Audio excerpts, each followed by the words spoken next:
Welcome to Marantz Rantz, no advice on finance. Spin the wheel and take a chance. Get an NFT and a little education. The system got undertow, that knowledge is flotation. You wanna learn? Well, you came to right place. You pumping AMC, might get slapped in the face. Get your due diligence, know who the villain is. Don't be a sheep when the shepherd's carnivorous. So come learn, laugh, and maybe you win big. And listen up, y'all, the wheel is not rigged. Everybody get a chance in the live chat. Kyoto spin wheel, you win just like that. Retail fight back and this retail winning. Y'all just wait, man, this is just the beginning. All fellow simians, GME group singing the truth. We just chillin', infinity pool swimming. So welcome to Marantz Rantz. A lot of knowledge but no advice on finance. Don't even need pants, you can tune in naked like Henny the Mayo Man. Internet's most hated. Don't wanna lose your money, then it's time for you to listen. If you're ignorant, invest in AMC, a superstition. The stream about ready, they told us to don't dance. I do what I want. Welcome to Marantz Rantz. Welcome to Marantz Rantz. Welcome to Marantz Rantz. Welcome to Marantz Rantz. Welcome to Marantz Rantz. Welcome to Marantz Rantz. Welcome to Marantz Rantz. How we doing? We doing it?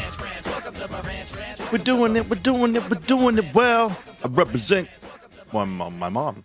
And happy Mother's Day. Happy Mother's Day to all of you out there watching the show today. Happy Mother's Day to the actual mothers. Happy Mother's Day to the fathers that are doing the job of both. And shout out to you, the 51 crew. Welcome back. Welcome back to Marantz Rantz. Plenty of good information, a little bit of motivation, a whole lot of truth, no financial advice. I haven't slept in like 3 days. I've been in the same clothes, been posting the same shit. I'm serious, guys.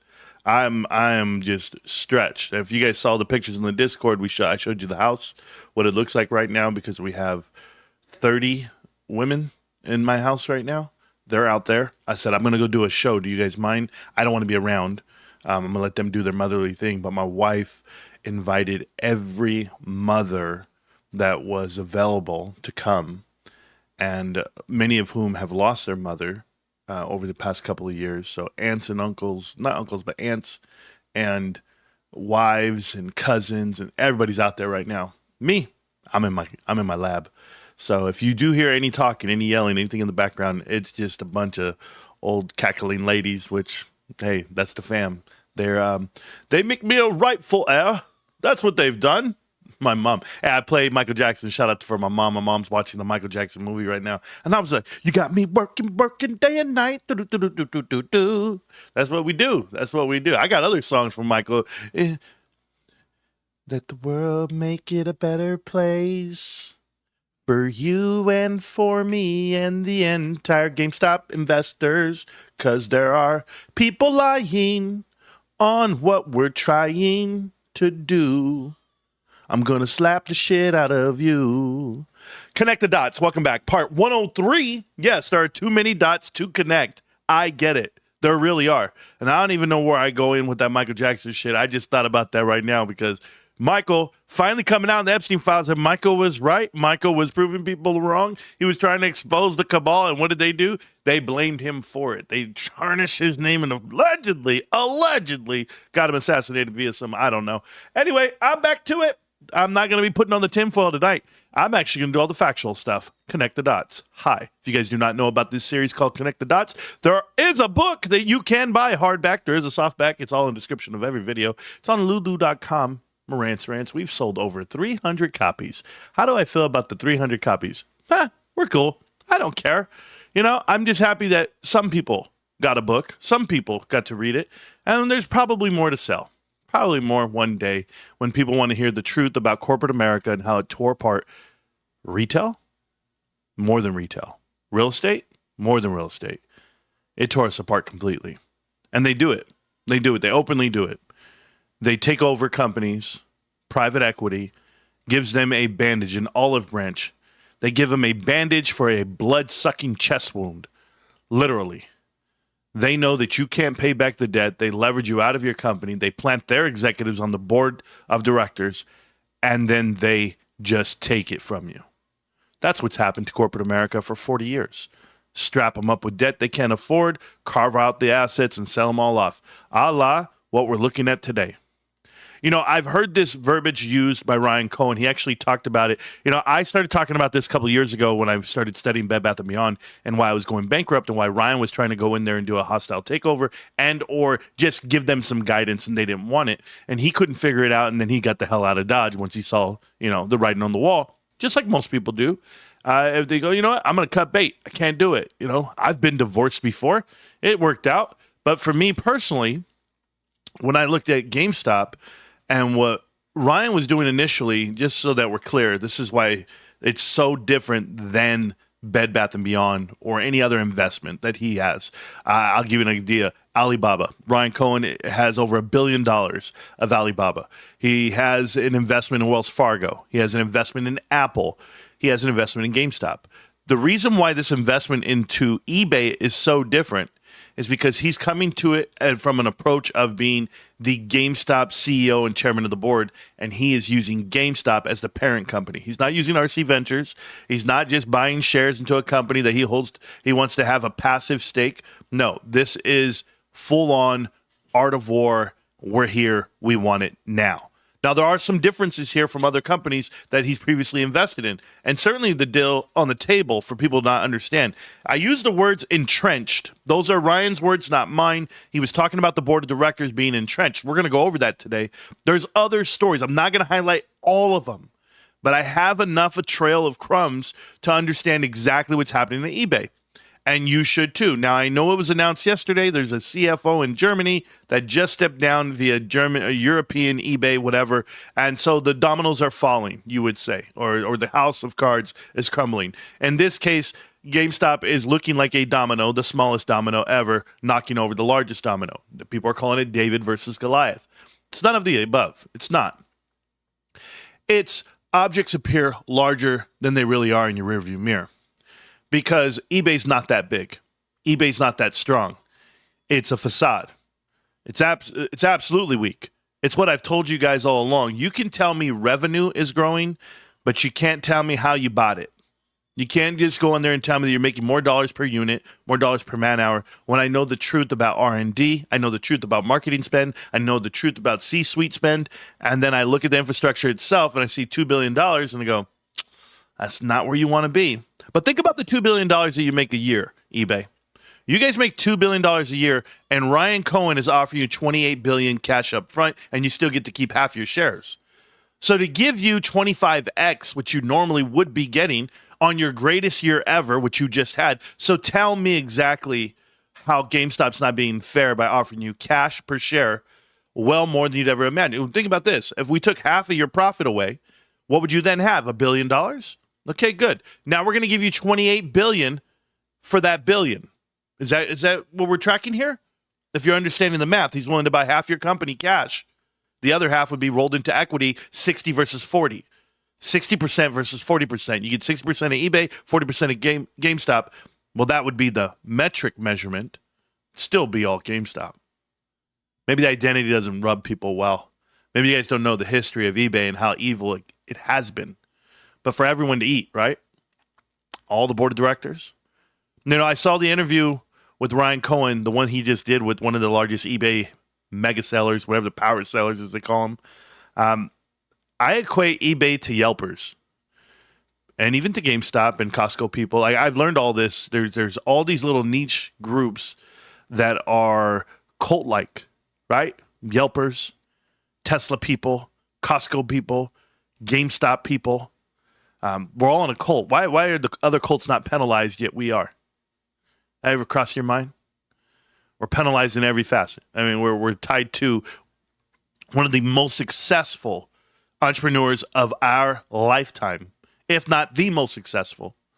Right there. Age is right. Money's right. All the opportunities in front of him. He might get it wrong here and there, yet he's still young enough and rich enough to get the right answer. That's what he said in the interview. What I've been saying all along is why you want to be invested with him for all the right reasons. But what he said in both interviews really got to me. I really heard it the way he said it. Let's go see what he said, and I'll play it for you guys. Listen right here. Have you heard from anybody at eBay or people behind the scenes, advisors and the like?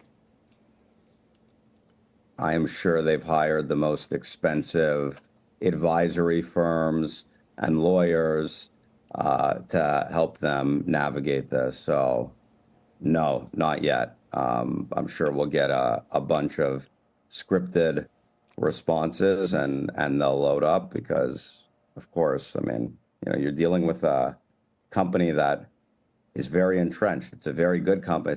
It's maybe one of the greatest companies, but they're going to do whatever they can to, it's survival. So they'll. There you go. They're entrenched in its survival.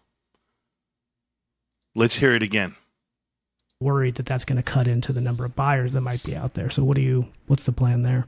It's having it's replacing it with good customer service. It's organic marketing. It's not spending money on brand marketing and on feel good advertising or, TV marketing or whatever it might be. But a lot of this stuff, these companies are so entrenched and they want to continue spending money with agencies and with consultants, and there's kickbacks, and they spend, tens of millions, in many cases, hundreds of millions. And in exchange, the marketing people, the board members, management is getting,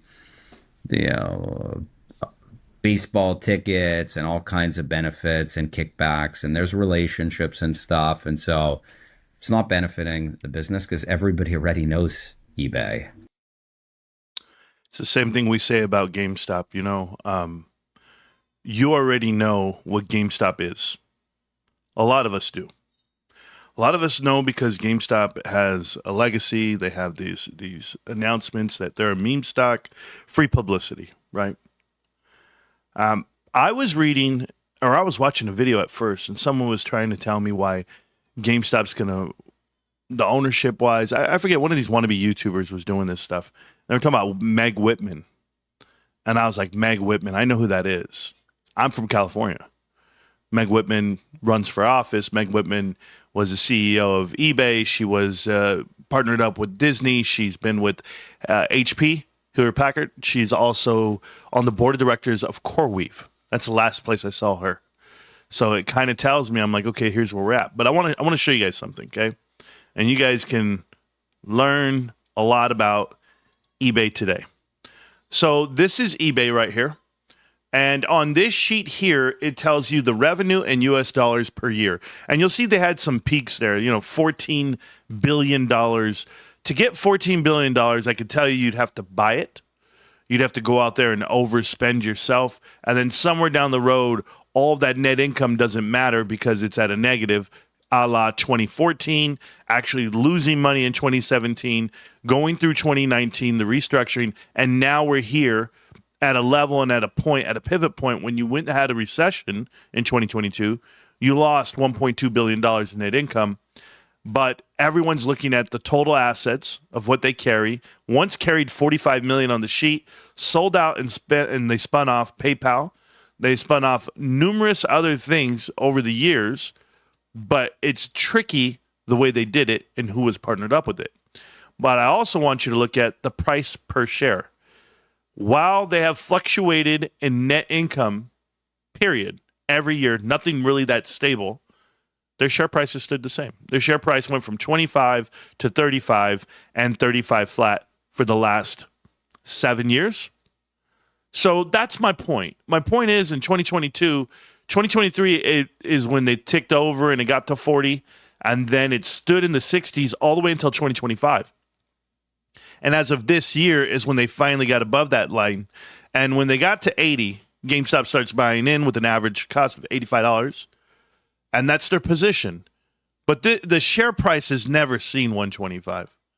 For all these executives that are in it, they'll never see it because the value's not there. It's been extracted. And the difference for this company is that the amount of leverage on their sheet has a direct effect on the value of the company. That's the enterprise value coming out the way it does, and or the tangible book value being negative like it is. So now that we know the history of this company and their sheet, we're going to look at some deals they did, and we'll talk about them as we're here. The first one I want to bring to your light is going to be November of 2009 when eBay sold a 70% stake in Skype to Silver Lake. Now, this has been talked about because the board of directors for eBay at the time were able to sell it off. They sold Skype to Silver Lake for $2 billion, 70%. Do you know what they ended up doing to it? They went ahead and sold to Microsoft for almost $9 billion. Silver Lake did. And that was just 2 years later, a year and a half later. So what does that mean to you? That means, guys, that they're willing to make deals and carve out assets to private equity, and people need to be aware. The next thing you need to be aware about is something like this. It's going to be in October of 2012. eBay launched an international shipping partnership with Pitney Bowes. You guys don't know who Pitney Bowes is. They're the ones who actually print out the stamps. Yeah, shipping's tough. They actually partnered up with Pitney Bowes, and they had sites shipped internationally and could send them to Pitney Bowes' facility in their home country, which would then forward it to the international buyer, taking care of all international shipping requirements. This company also launched a partnership with FedEx to offer discounted shipping options to sellers. This is a small portion, just an idea of what GameStop's offering right now.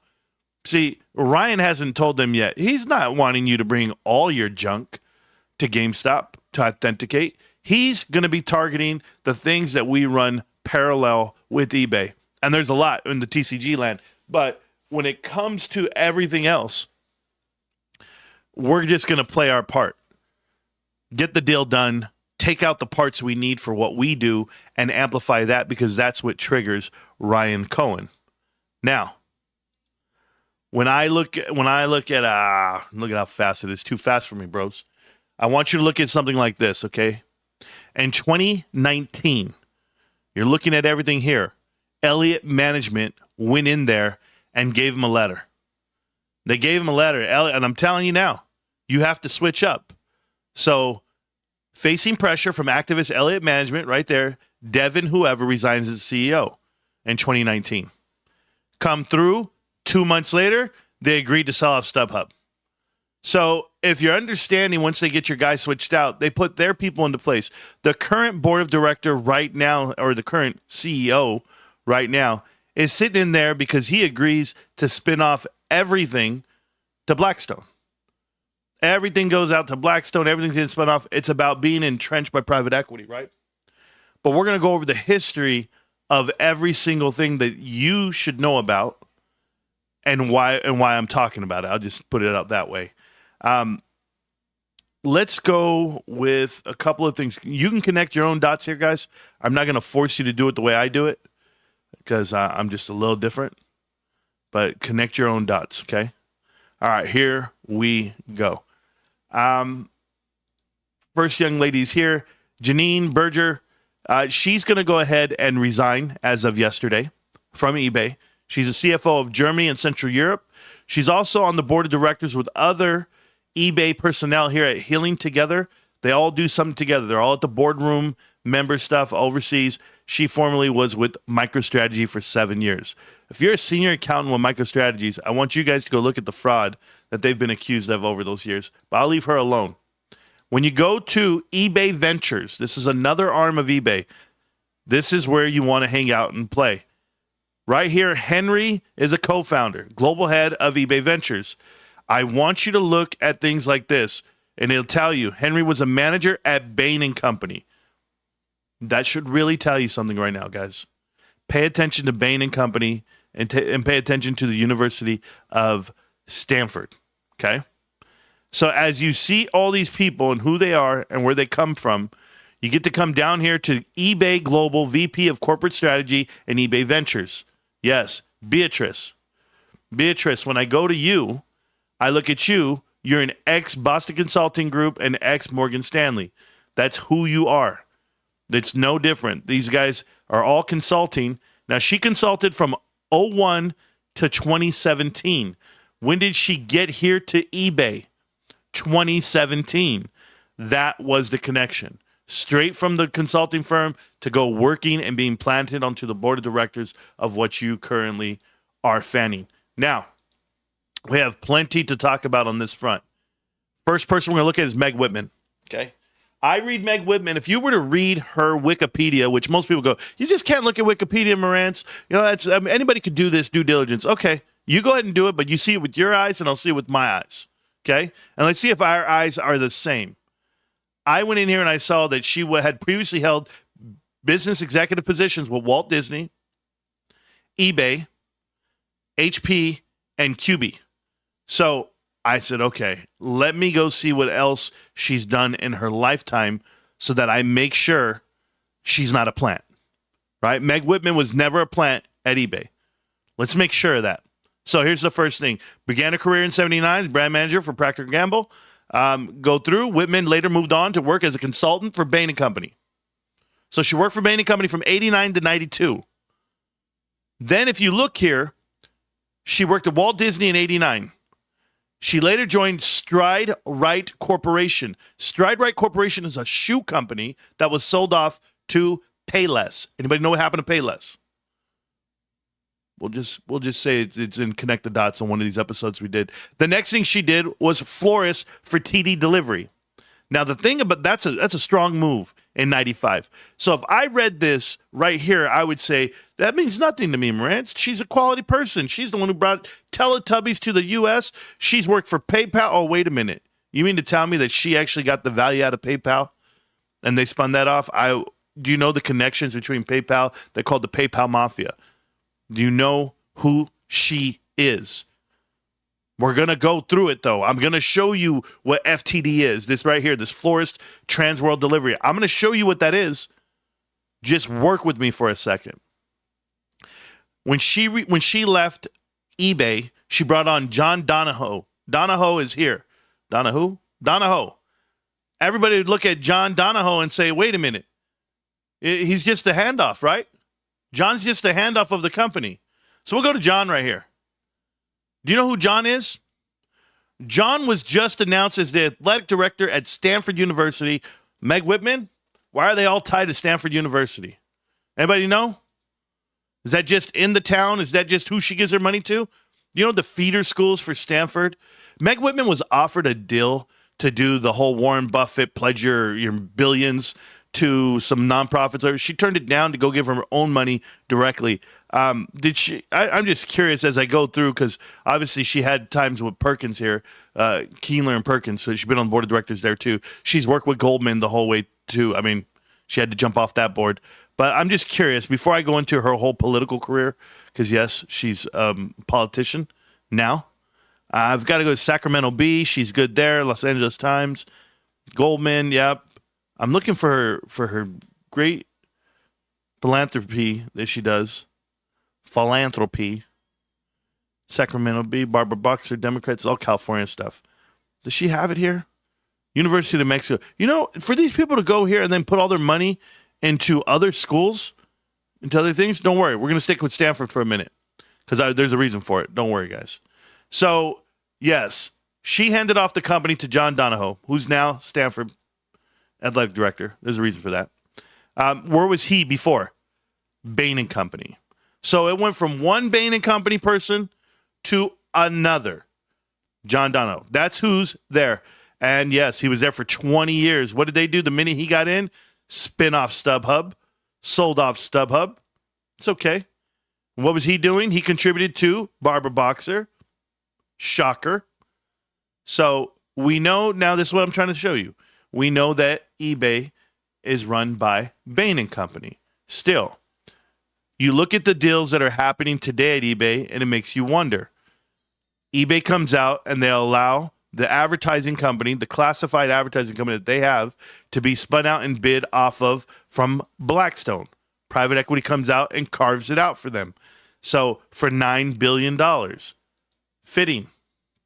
As I go through, eBay supports voluntary offer to acquire Adventa, that's the name, I don't know, and still hold on to 2% or 20%, I'm sorry, $2 billion primarily worth, but they're doing deals with Blackstone. So carving out assets out of this carcass that is eBay. Massive, right? Board of director, brand new Ben Sharples gets assigned to the board of directors. You get to go look at him. Where does he come from? Ally Financial, private equity. He has previously worked for Mr. Sharples, was a consultant at Bain & Company, okay? At Bain & Company. So he's Bain & Company. So you mean to tell me eBay has a third person for Bain & Company? It's just a coincidence that they're still there. Okay, we'll do you a lateral move. We're going to talk about the deal that just got done in February, okay? eBay acquires Depop from Etsy for $1.2 billion. Now, do you guys remember the interview with the two gentlemen that are, Wall Street bros, I guess, that are with Ryan, and he loves doing the interview with them? And somebody asked the question, well, what about Etsy? Are you going to buy Etsy now? What if the eBay deal doesn't work? Will you get with Etsy? See, people are in that chat, and they get to plan out words to get people to start thinking, well, wait a minute, that's a good, why don't we buy Etsy? Why did eBay acquire this brand from Etsy for 1.2 billion? Has anybody thought that through? Why eBay was willing to spend money to buy a platform for e-commerce giant and critical foothold, and younger shoppers will expand and share luxury resale. Anybody know why they're doing this? Here. Let's go to Etsy. Etsy board of director, they appointed Andy Ballard. When I go to Etsy and I look at Andy Ballard, you go down his whole sheet here and you look to see who he is and what he's about. Where does he come from? Bain & Company. Right there. So Etsy selling deals to Etsy, to Bain & Company selling deals to themselves, essentially, because they are Bain & Company people. But, I don't know much. I'll stay out of it. But maybe it was just a coincidence that the Etsy board of director is with Bain & Company, and they did a deal with eBay. Josh Silverman, the executive chair of Etsy. Let's go look at him. Let's see what he's doing. He previously was the president of consumer products, blah, blah, blah, American Access, the CEO of Skype. Who owns Skype? Oh, yeah. eBay. Cool. He held various roles, executive roles at eBay early in his career. So, eBay? And he's at the Stanford Business School of Management. Gotcha. Just a name. Just a word. I got it. Let's go to the next people. Let's see what they're doing. Josh Silverman's appointment of executive chair. Fred is the founder of the Union Squares, whatever, Coinbase, which is cool. Not worried about him. Oh, Andrew Ballard, I already told you he's Bain & Company. We actually got that one already proven out in the open. Marla Blow. Marla Blow here, let's give you an example, currently serves as the CEO of the Skoll Foundation. Anybody? Anybody know? Or is it just me? Am I the only guy doing the homework here? Okay. Let's go do this. Let's go here. Let's go to I'll do this in front of you guys. New tab to the right. Let's go to Google. Let's go to Skoll Foundation, right? Let's go to Skoll and let's type in eBay CEO. Maybe you know him. Jeffrey Skoll. Maybe you know him. He's right here. He was the first president of eBay, eventually using the wealth to give him the philanthropist and the Skoll Foundation. So let's get this right. eBay's president, their first president, one of the founders, one of the main people at the beginning, is planting people on the board of directors at Etsy. Or wait, they're all Etsy eBay people here. And they're selling their products to eBay at a premium. Why is Etsy getting torn apart again? Because they have these partnerships. I just figured it out. What's going on with you, Gary Briggs? Gary Briggs, I've seen you before, Gary. Tell me I've seen you before. Other than various marketing roles at eBay and PayPal, and now you're selling stuff to whom? To eBay. Okay. Awesome. Wouldn't you hate to be infiltrated? Entrenched? Wouldn't you hate? I mean, because Etsy's entrenched, by the way. That's what I'm learning right now. This one has Anheuser-Busch. What's up, Michelle? Michelle Burns is a chief restructuring officer. Oh, let me run. But by the way, she's Stanford University. Yep, advisory board. Makes a lot of sense. I'm just figuring it out now. That's where we're at with these guys.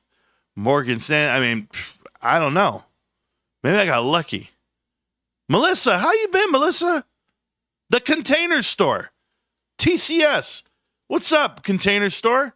How are you guys doing business with unprofitable and bankrupt companies?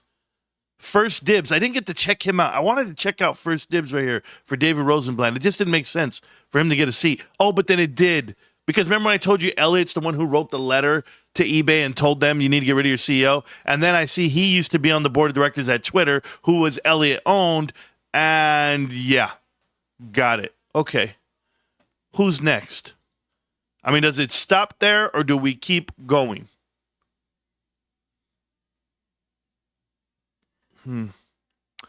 Peggy. I like you, Peggy. I mean, it makes a lot of sense for you to be here, Margaret Peggy Smith.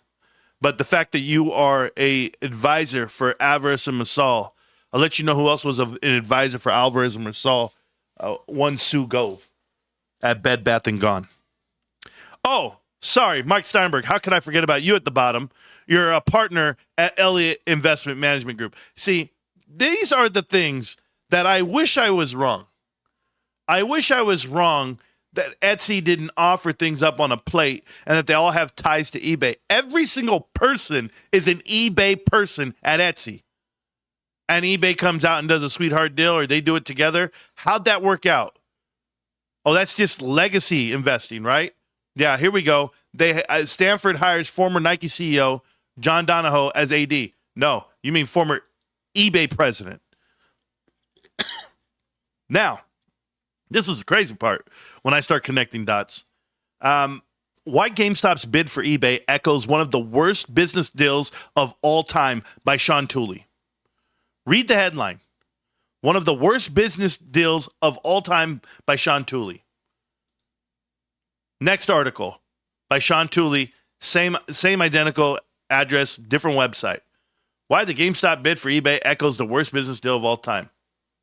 Let's go to Yahoo, which they're going to mimic the same thing. Why does GameStop's bid for eBay echoes the worst business decision of all time? Sean Tooley. Let's spread it everywhere. Not just on Fortune, not just on Yahoo Finance. AOL chief Steve Case. Everybody's ready to say something. Jerry Levin. Like they're asking, who are they talking to? This reminds me of the AOL Time Warner. That's a private equity investment. That's not this. GameStop's bid for eBay echoes the infamous AOL Time Warner deal. Now, here we go. We got another person calling it the same deal. I've had to sit here and see AI slop after AI slop. Because when I go to Meg Whitman, by the way, Meg, hi. I don't ever want to forget about you. I saw you run for president. I saw you back Mitt Romney. And that really got to me. Because you were voted one of the worst CEOs. Right here, named Meg Whitman, most underachieving CEO. That's what you were voted. But maybe they got it wrong. Maybe this. Whitman stepped down as the chair of the HP board of directors, and Whitman fought. What does it say? She said that she was not going to step down, right? She said, I'm not quitting. I'm never stepping down. I'm never going away. And then she stepped down like the next month. Effective February, and he was taking over. Oh, yeah. So let me make this clear. As clear as I can, I am fully committed to HPE and plan to remain the company CEO. We have a lot of work and still have the HPE, and I'm not going anywhere. You said that? That was in July of 2017. Do you know what you did in November? You were stepping down. Funny lady. I'm telling you, those veneers, they can't hide enough. Holy hell. I know what you really look like. It's okay, Meg. Why is GameStop bid for eBay echoes the worst decision of all time? Is the same title? Are we not putting the by who? Who's this article by the way? Is it at the bottom somewhere? No, it's nowhere. We just use that headline everywhere. How about here? Why is GameStop's bid for echoes the worst deal of all time? We're using the same one. It reminds me of AOL and Time Warner. Same headline. Not able to. Not these chicks. Can't do those chicks again. We got to wait for them. We do. You know, Nexus Capital here. Nexus Capital, the private equity firm that wants to save Big Lots. That's who cleans up all the deals, some of the deals that these guys have already brokered. I'll give you this one. The other day, I couldn't figure it out.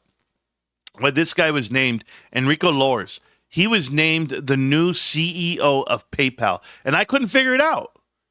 I said, hold on. How does he go get PayPal when he was the CEO of HP? Are you listening? Meg Whitman was the CEO of eBay. She left eBay to go to HP. She went through HP. She leaves. Enrique is there. Enrique leaves, and he goes to PayPal, the original investment of eBay. Do you know why? Do you know why it happened that way? Maybe this guy's just meant to be the placeholder or the yes man for what's happening next. Because they all seem to have the same partnerships, the same deal. Like this guy, Dion Wesler right here. This guy was on HP as well. I know who this is. Predecessor, look at that, Meg Whitman. It doesn't change. These guys just go around in a circle. Go from one company to the next, and they do the same shit where they just carve out everything. Stride right, by the way, just so that we could prove the point. Yes, it was Payless right there. Went on to Wolverine Worldwide today because we know private equity bought that out. See who else we got here. Nexus Capital. Oh, by the way, Nexus Capital, that's the one who did the deal for the FTD flower shop because, of course, and just so that we're clear, Meg Whitman worked for FTD, right? The flower shop in 94. Remember, they bought him out? And I was trying to tell you guys a point on that. Here's what it is. Here's the point of what I'm trying to tell you. And this is how I read it. They begin the process, and right here, in December 19th of 1994, a nonprofit, Perry Capital, acquired FTD. Perry Capital acquired that FTD, that flower shop, which is now Flowers, 1-800-Flowers or whatever it is. But that's who ended up being Pro Flowers. But hear me out on that. Perry Capital bought it, okay? Meg Whitman worked for them. Richard C. Perry is right here. Old school Wall Street bro. Wharton Way. Worked for Tannenbaum. But if you read here, he worked for Robert Rubin too. Robert Rubin, that's all private equity stuff. But who cares? Watch this. Perry's first major investment was FTD Flowers, which Perry acquired in 94 for $130 million. Among his actions was installing Meg Whitman as CEO.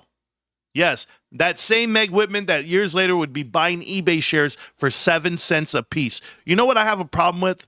That the whole corporate world in America has a problem with Ryan Cohen doing a deal where he gets to buy shares for $20 a piece. Yet they have all done deals themselves for 7 cents a share for packages that paid them billions and billions of dollars. But Ryan hasn't taken any compensation off the table for the last 20 years. He's a self-made billionaire. He didn't go to the public. He's never IPO'd a company. He never took shares from the coffers or was awarded the shares of any investment he's ever been a part of. The only investment that he makes are the dollars himself. So I wanted to show you that. I wanted to show you how it happens, how the investors are all the same. One of the mega investors of Meg Whitman's companies that she's ran over all these years, and I don't know if I show you this part, but this guy named here, John Doerr. John Doerr here, one of the massive investors of all things that she's ever touched. And do you know who this guy is? He's the largest investor to Stanford. The largest investor in Stanford history, $1.1 billion to establish the Stanford Doerr School of Sustainability right there. So is this all coincidence that it happens at Stanford? That it happens that way? Is it a coincidence that Meg Whitman is on the board of directors at CoreWeave to give it some recognition or some credibility?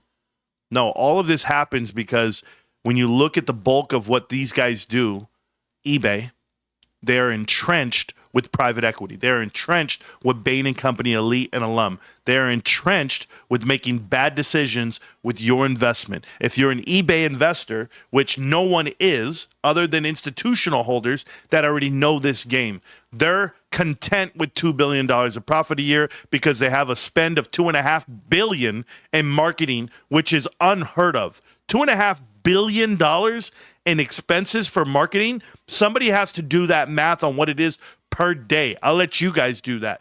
Additionally, they do $1.5 billion, $2 billion in R&D, research and development. For what? I've seen the website. It's been the same since I was born. It doesn't change. Yet they're buying things to give them a bigger market cap, to give them more members, give them more action. Ryan Cohen wants to buy this for a premium that you're not even thinking, because 3 years ago, your company wasn't worth $125 a share, and today it's not. But it's not about what it's worth, it's what we're willing to pay for it. Because we're giving you GameStop shares at a discount, eBay. We're letting you in on the ship that everyone wants in. This is Noah's Ark. There's two of everything here. We want to make sure we're going to grow and we're going to scale and we're going to use that platform to do it. Yeah, we can go out there and do all the little ones. We can do whatnot. We can do Drip. We can do Facebook Marketplace, whatever. Is that a little one? I don't know. We could do some shit and invent it ourselves. But we will. What Ryan's not doing, Ryan's not giving the blueprint for the real reason he wants eBay. He's giving you the answers you want so that you sign the deal. eBay sellers, listen, you guys are going to be in better hands, obviously. I've never been given a raw deal by Ryan a day in my life. But Ryan Cohen knows exactly what he's battling. He's battling this entrenchment of private equity within this company called eBay. The fact that they could carve out assets out of Etsy with their own personnel, their own planted personnel, should be the biggest red flag for all of you invested and all of you going. But we're not dealing with humans. We're dealing with robots. We're dealing with people that just want to see the numbers. Well, good. Here's a number that you can eat. You can eat the $28 billion right off your plate because you wouldn't be getting that for 14 years of earnings. That's 14 years of earnings. But when I split it in half, what are your earnings then? Because it's $2 billion now, allegedly. What is it really? Those earnings should be so much higher, but they're paying themselves share buybacks. They're doing, well, they have to because they got pressure in 2019 by Elliott to do dividends as well. Yeah, guess what? Ryan's not going to give you any pressure. Ryan's going to grow the company. Your share price is going to grow because he's going to force you to invest in it yourself. Like every other GameStop investor that walks this planet, we're not looking for handouts. We're out here nickel and diming ourselves so that we can diamond hand our shares. And Ryan's been doing that. Ryan's been buying them. So he's been squirreling them away. What are you doing? Don't ever tell me Meg Whitman owns GameStop or eBay shares either. I don't know what failed YouTuber said that in one of these channels, one of these videos. I want to say it was De Niro, but I can't make sure of that. But just remember, it's not where you want to be. Okay? Now, yeah, perverse incentives and a revolving door. Yes. Etsy recently sold Reverb, which is an online marketplace for music gear. It's now owned by some company that owns Fender, Collectibles Market. I love to see Ryan Cohen get a piece of. We'll see. Marantz, you see Jimmy Cohen bashing, Jimmy Kimmel bashing GameStop. What happened to everyone forget GameStop? Oh, no. They all want to talk about it. You're welcome. I speak the truth. Well, it's not over. You guys think I'm going somewhere? Oh, let's just get this right. I'm not going anywhere. I uncovered some stuff about that. No. We got some people to call out. We got some shit to explain. Because for the people who told me, Marantz, you're talking to deaf ears because nobody cares about it. No. People here have to know the truth. You got to be armed with the truth because the narratives that have been allowed to spread across this world is not the truth.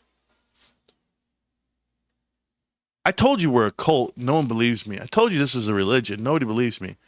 They don't understand what I mean by that. I'm not trying to have you worship one thing. That's not what I'm saying. I'm telling you that when you have truth, you have to get it out.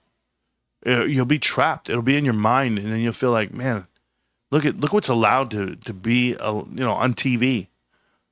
Love Island, just think about everything. I think about it all the time. I think about so much, guys. You know what I think about when it comes to what we're dealing with? I think about the word help. Ryan Cohen hasn't said one word to anyone this whole 6 years or whatever it's been. But what we now know is that he's coming to the public and he's doing interviews. And I see it as a cry for help, as in help educate the masses to what this could be, should be, would be. But the thing about help is you got to know when to ask. You got to know when to offer. You got to know when to accept it. It's a big deal. So for Ryan, when to ask for help right now. Guys, I need your help. I need you guys to look out and see what this is. Why? Because it's time. We're ready. We have the cash. We have it lined up. The timeline is right. What's it going to take? 6 months? 4 months? 5 months? There's a lot of things that GameStop can do to change the mind of everyone. They can. So I was watching this person was doing some math. The person came out and said, do you believe what you're told? I was like, oh. Like the most blatant one that you could think of, right? Like what's the biggest lie, yet you'll believe it? China's population. China's population was 500 million allegedly in 1960s. And over the next 60 years, they went through a famine. They went through a must only have one baby. You're not allowed to have more than one baby. And allegedly, they've increased their population by 900 million people. It's not physically possible. The true number of China's population is probably closer to 400 million, 500 million. Because to replace yourself, you'd have to have 2 babies, right? Do you think all Chinese women are having 3 to increase it? And at the rate of 500 million, I mean, what would it have to be? Half women, 250? Or is there some some Elon Musk pimp in China going around having babies with everybody? Do we got Tyreek Hill? Do we have Chris Johnson? Do we have Amari Cooper? I'm thinking about all the dudes, Sean Kemp, all the athletes, they have all these babies. How is China beating everybody in population? But the math doesn't add up. I'd say the same thing to AI. I say the same thing to finance, corporate finance. How are you guys telling everybody you're making all this money, but the math doesn't add up? It's funny numbers. It's not for me. So we'll go over some of these videos and we'll prove them wrong. And you want to prove them wrong because that's been what we do here. We just expose the truth. So let's go see what we can find out. Let's see if we see any. Some of this stuff's not FUD. Some of this stuff's good stuff. And if you guys want to exit the video now, if you want to take off, you guys can. But I'm going to go over every single one. Did you read the website? Yeah, it's on the website. That's what I can tell you. Half cash, half stock. Explain that. What do you need me to do? Is this Baxter? Are you being serious right now? You believe they can? They already. What do you mean? Are you asking a question? I gotta know because, by the way, make an announcement right now on the show. We're efforting to get the CEO of Drip back on the show. Trying to get him to come out this week. He reached out to me. I didn't reach out to him. But he said, hey, let's go. If you're ready to go, let's talk it out. And he made some... will GameStop have dilution? Are we talking about value or are we talking about share count? There's a whole difference there. So let's answer the question. You know what I'd love to do is, before I answer your question, I want to do this. First off, I'm not afraid of the word dilution. Let's just put that out there right now. Diluting my ownership is not even an option. It's not even a possibility. And I'll explain. But it's conversations that we've had in the past. Let me paste this really quick. Do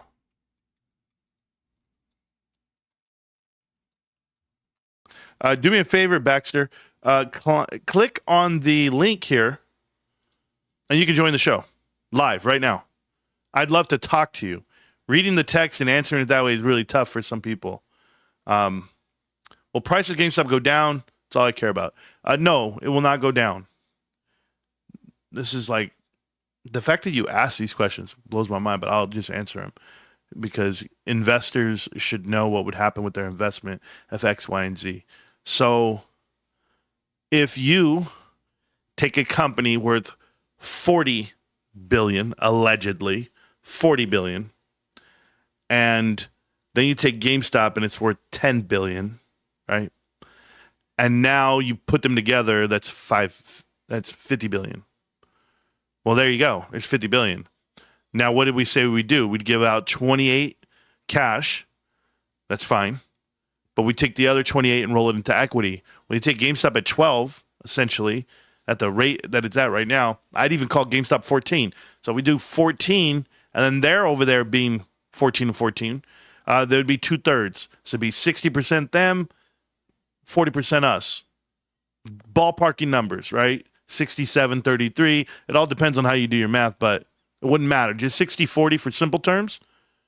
And so what would that mean? That would mean that our shares, we would add more to the coffers for the total number.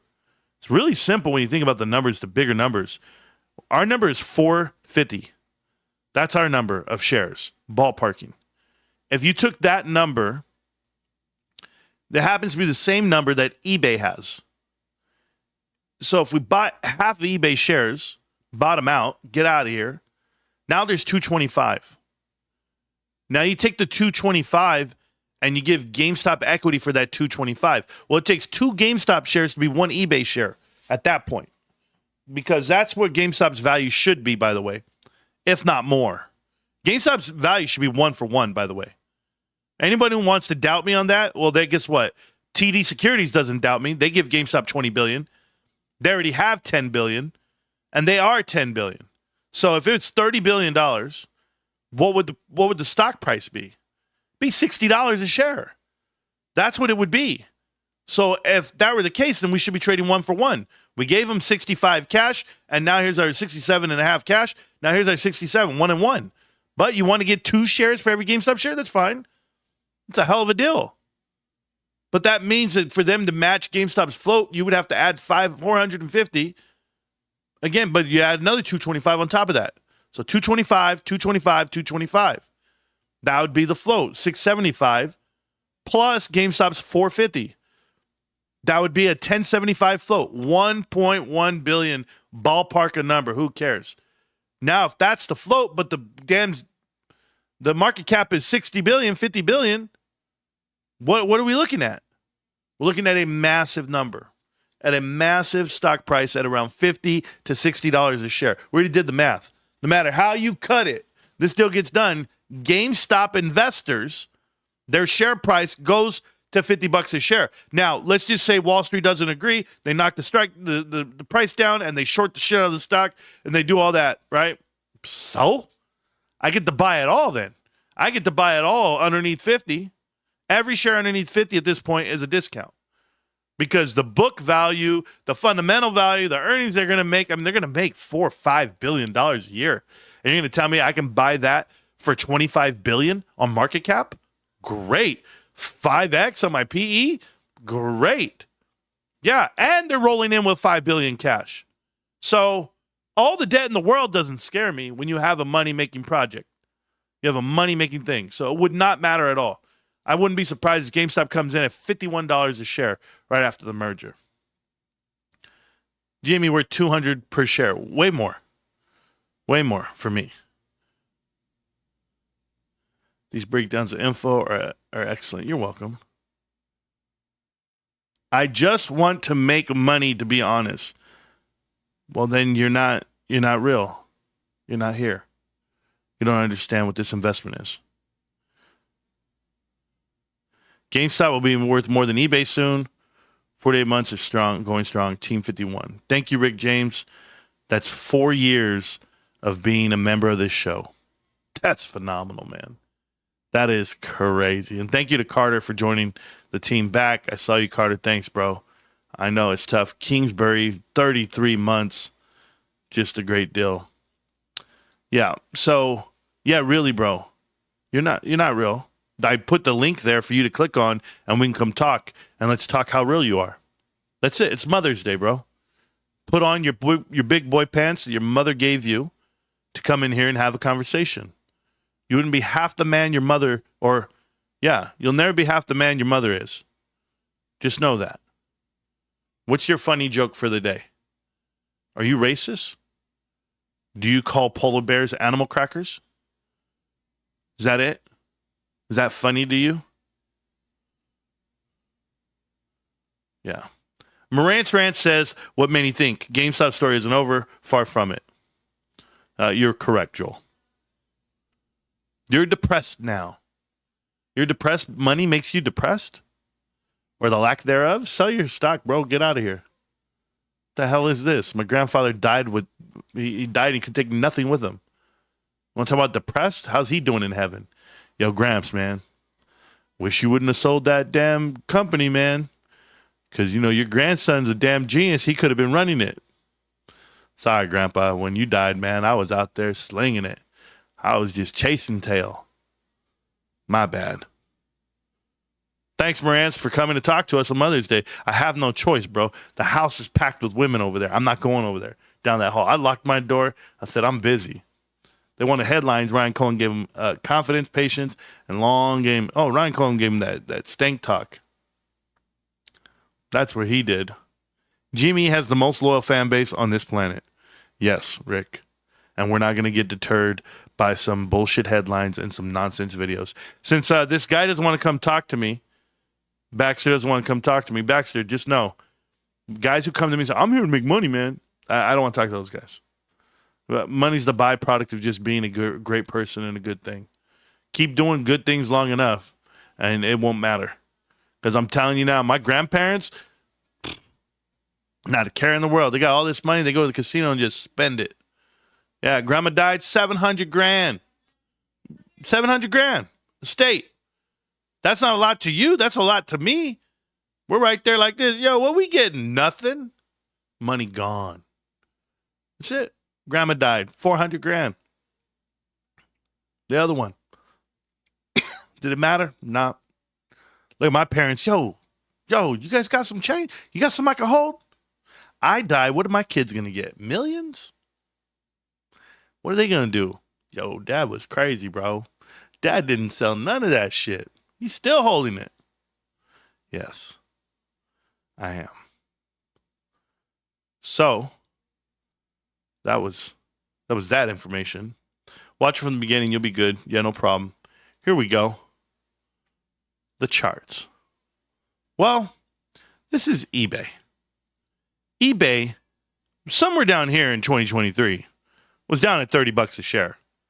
Goodness gracious, they're getting 125. How about the peak of it all? $85 a share from Ryan Cohen and the boys. And they're saying, hey, you think you're really worth 107? You think you're really worth 111? We could rocket this shit on down. All he's got to do, I'm telling you, Ryan, shout out to you, bro. Exercise those options, get all those shares, and then you could sell them, or you want to sell the options. I mean, I don't know how late you want to run it till. New in the chat, somebody just clicked. Hey, Marantz. Skull bones. I'm in. This is Baxter. Oh, Baxter, what's going on, Baxter? Hey, man, I'm actually at it. I'm working now, so I can't really talk much now. But I'm listening to all your shit. It's pretty good. Hey, thank you, bro. What do you do for a living? I'm a Honda car salesman. Dude, you could talk. What do you mean? Yeah, well, you got a deal? You got an up coming up? I'm working on it. I'm working on it, buddy. I just joined actually the other day, so I gotta, you gotta focus. Yeah, I gotta focus, buddy. But I'm focused on GME too. Yeah, they got you working on Mother's Day, bro. Yeah, they sure did. You working for Jewish people? Oh well, no, not exactly. I don't think so. Yeah, you never know, bro. I used to work for Jewish people. They'd have me working on all the American holidays, and then I'd get Yom Kippur off. I get Rosh Hashanah, whatever. I'd get them all. I get everything off. Hanukkah, I get 14 days off. Yeah, so I was saying like I was into GME for the money, and you said that's not the way to go. And I get you, man. I love GME. I like what they have, and I love Ryan, and I like the whole thing. But at the end of the day, I need to make a buck too, man. Do you? Well, I'd like to be independently wealthy, Oh, so what do you want to do with the money? What do I want to do with the money? Yeah. I want to play a lot of golf. I want to go surfing. I want to travel. Yeah, that sounds like you got it all figured out. Yeah. Hey, good luck to you, brother. Hey, don't be the third day on the job telling me you want to make money. Yeah, then you're out here wanting to spend it, go golfing and surfing. That don't make sense to me. But well, I'm going to help people out too and help my brother and sister. And now you just got to work harder. That's my point. You got to work harder. Even when you have the money, you got to work harder. Take notes from Ryan. I'll let you go, bro. All right, brother. I'll see you. All right, see. Yeah, no sympathy. No sympathy at all. Got his mind all fucked up. Telling me he wants to make money while he's at work, and yet he wants to go ahead and cash out and roll out and live a life he sees on Instagram. Don't understand. Don't understand. Bro, we've all been there. We've all been the way you're a pie in the sky dreamer right now. That's crazy to me. In one sentence, you said, I gotta go because I gotta work. Same sentence, you say, I want to make this money so I don't have to work, so I can just go be on vacation. There's no such thing. What world are these people living in? Like, you could do it, but no one has the discipline to do it. Right? You win the lottery, what do? You go spend it and you give it all away? You don't know. Like, you don't even have to win the lottery. If I gave you $2 million right now and I said, here's $2 million, you're going to collect interest of $40,000 every year, what would you do?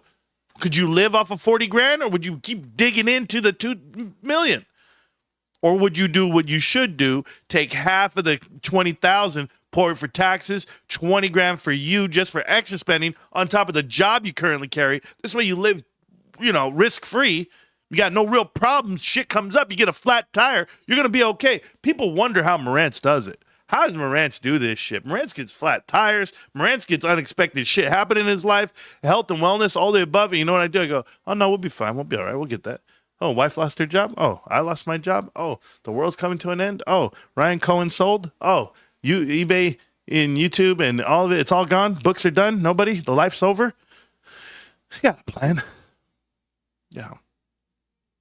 First plan is to pray. Make sure you pray on it. Make sure you get right with the Lord and you do things for righteous reasons, not for optics. Not I'm going to give back. I'm going to give through philanthropy. I'm going to donate money. I'm going to help people out. Those are all bullshit answers to me. Help yourself out. That's the first thing you got to do.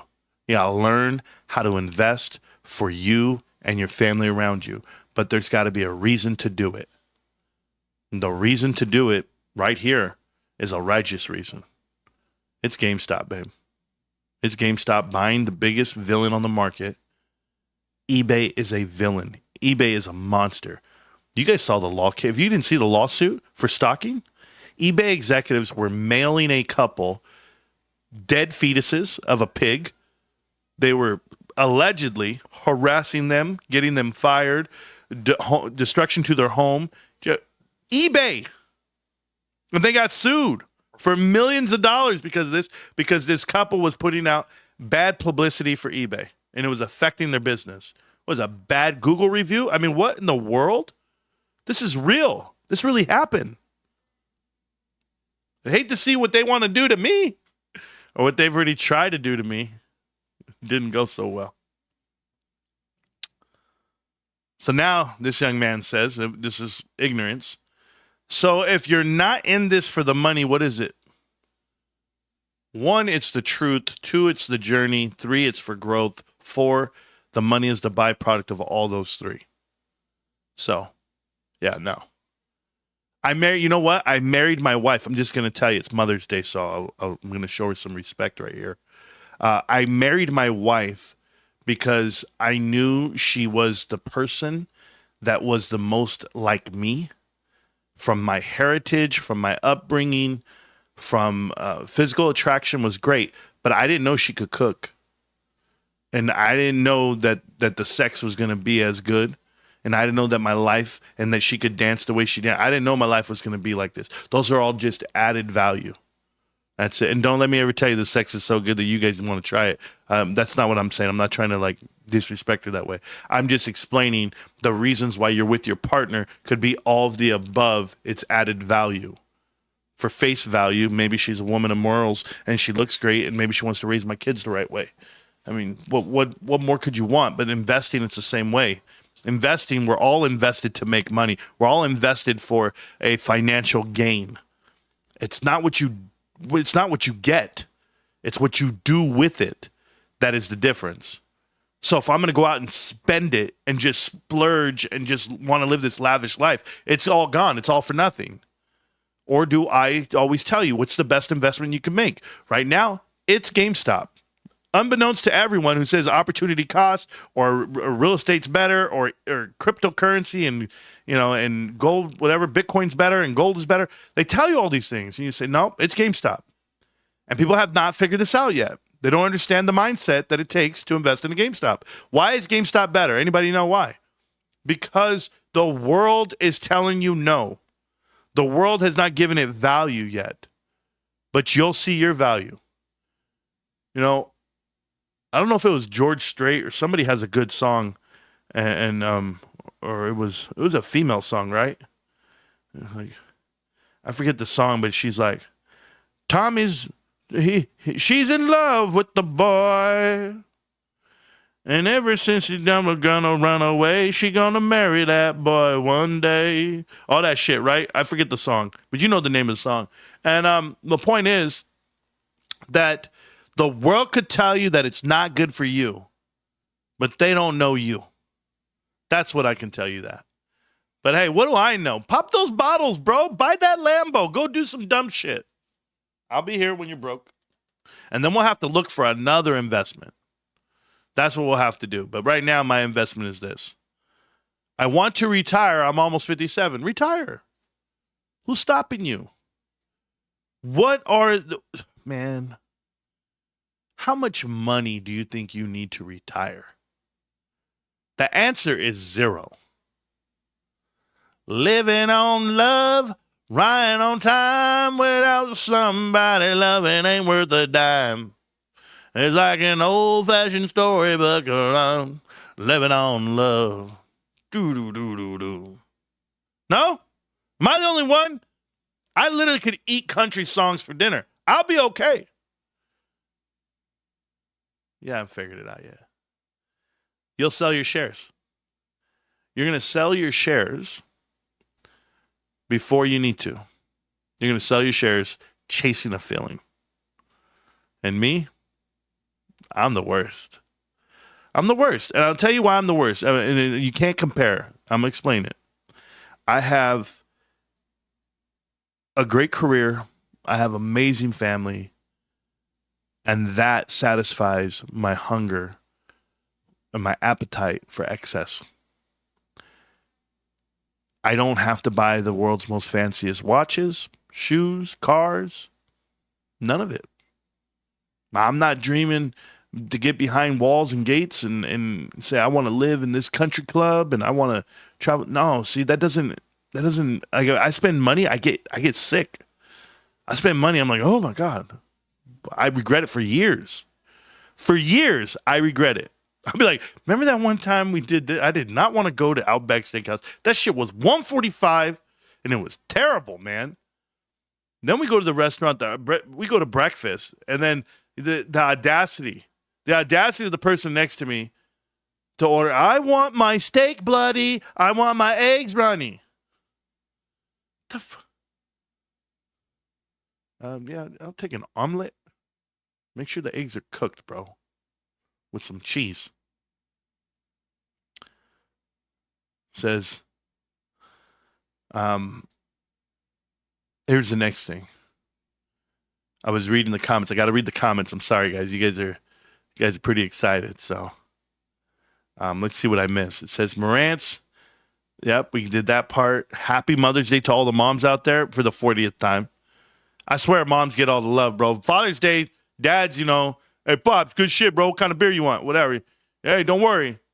You ain't got to cut the grass this week. Well, okay. Moms, they get it all. Bro, you should see my house right now. Bro, watch this shit. I swear. I'm not going to walk out there, but I'm going to walk out there. Watch this. I'm going to give you guys. This is what my living room looked like last night, the night before. Let's go see. Did I have it? Oh, yeah. Let's see. This is my living room the night before. This doesn't even give it a half is what it has. All the balloons, everything. No, we've got this is 6 feet, 6 feet, 6 feet, 6 feet. That's 24 feet of table in the living room. My wife's back there hanging stuff still, doing stuff, cleaning, mopping, moving everything around. And this table is filled with women on the left and the right. They all get a necklace. It's over here. They all get a necklace and a flower. There's actually a rose thing where they all get a rose too. And then my wife's doing lunch and brunch for all of them. All you can drink, all you can eat, all that crazy stuff. That's happening. Me? Nah. But let's go back to the comments over here. It said, yeah, they want to gain patience on term. There we go. It says, about 5 years ago, I hated Marantz. What the hell? Hey, that's the way to start. Hey, yo, back in the day, bro, couldn't stand your ass, bro. Couldn't stand you.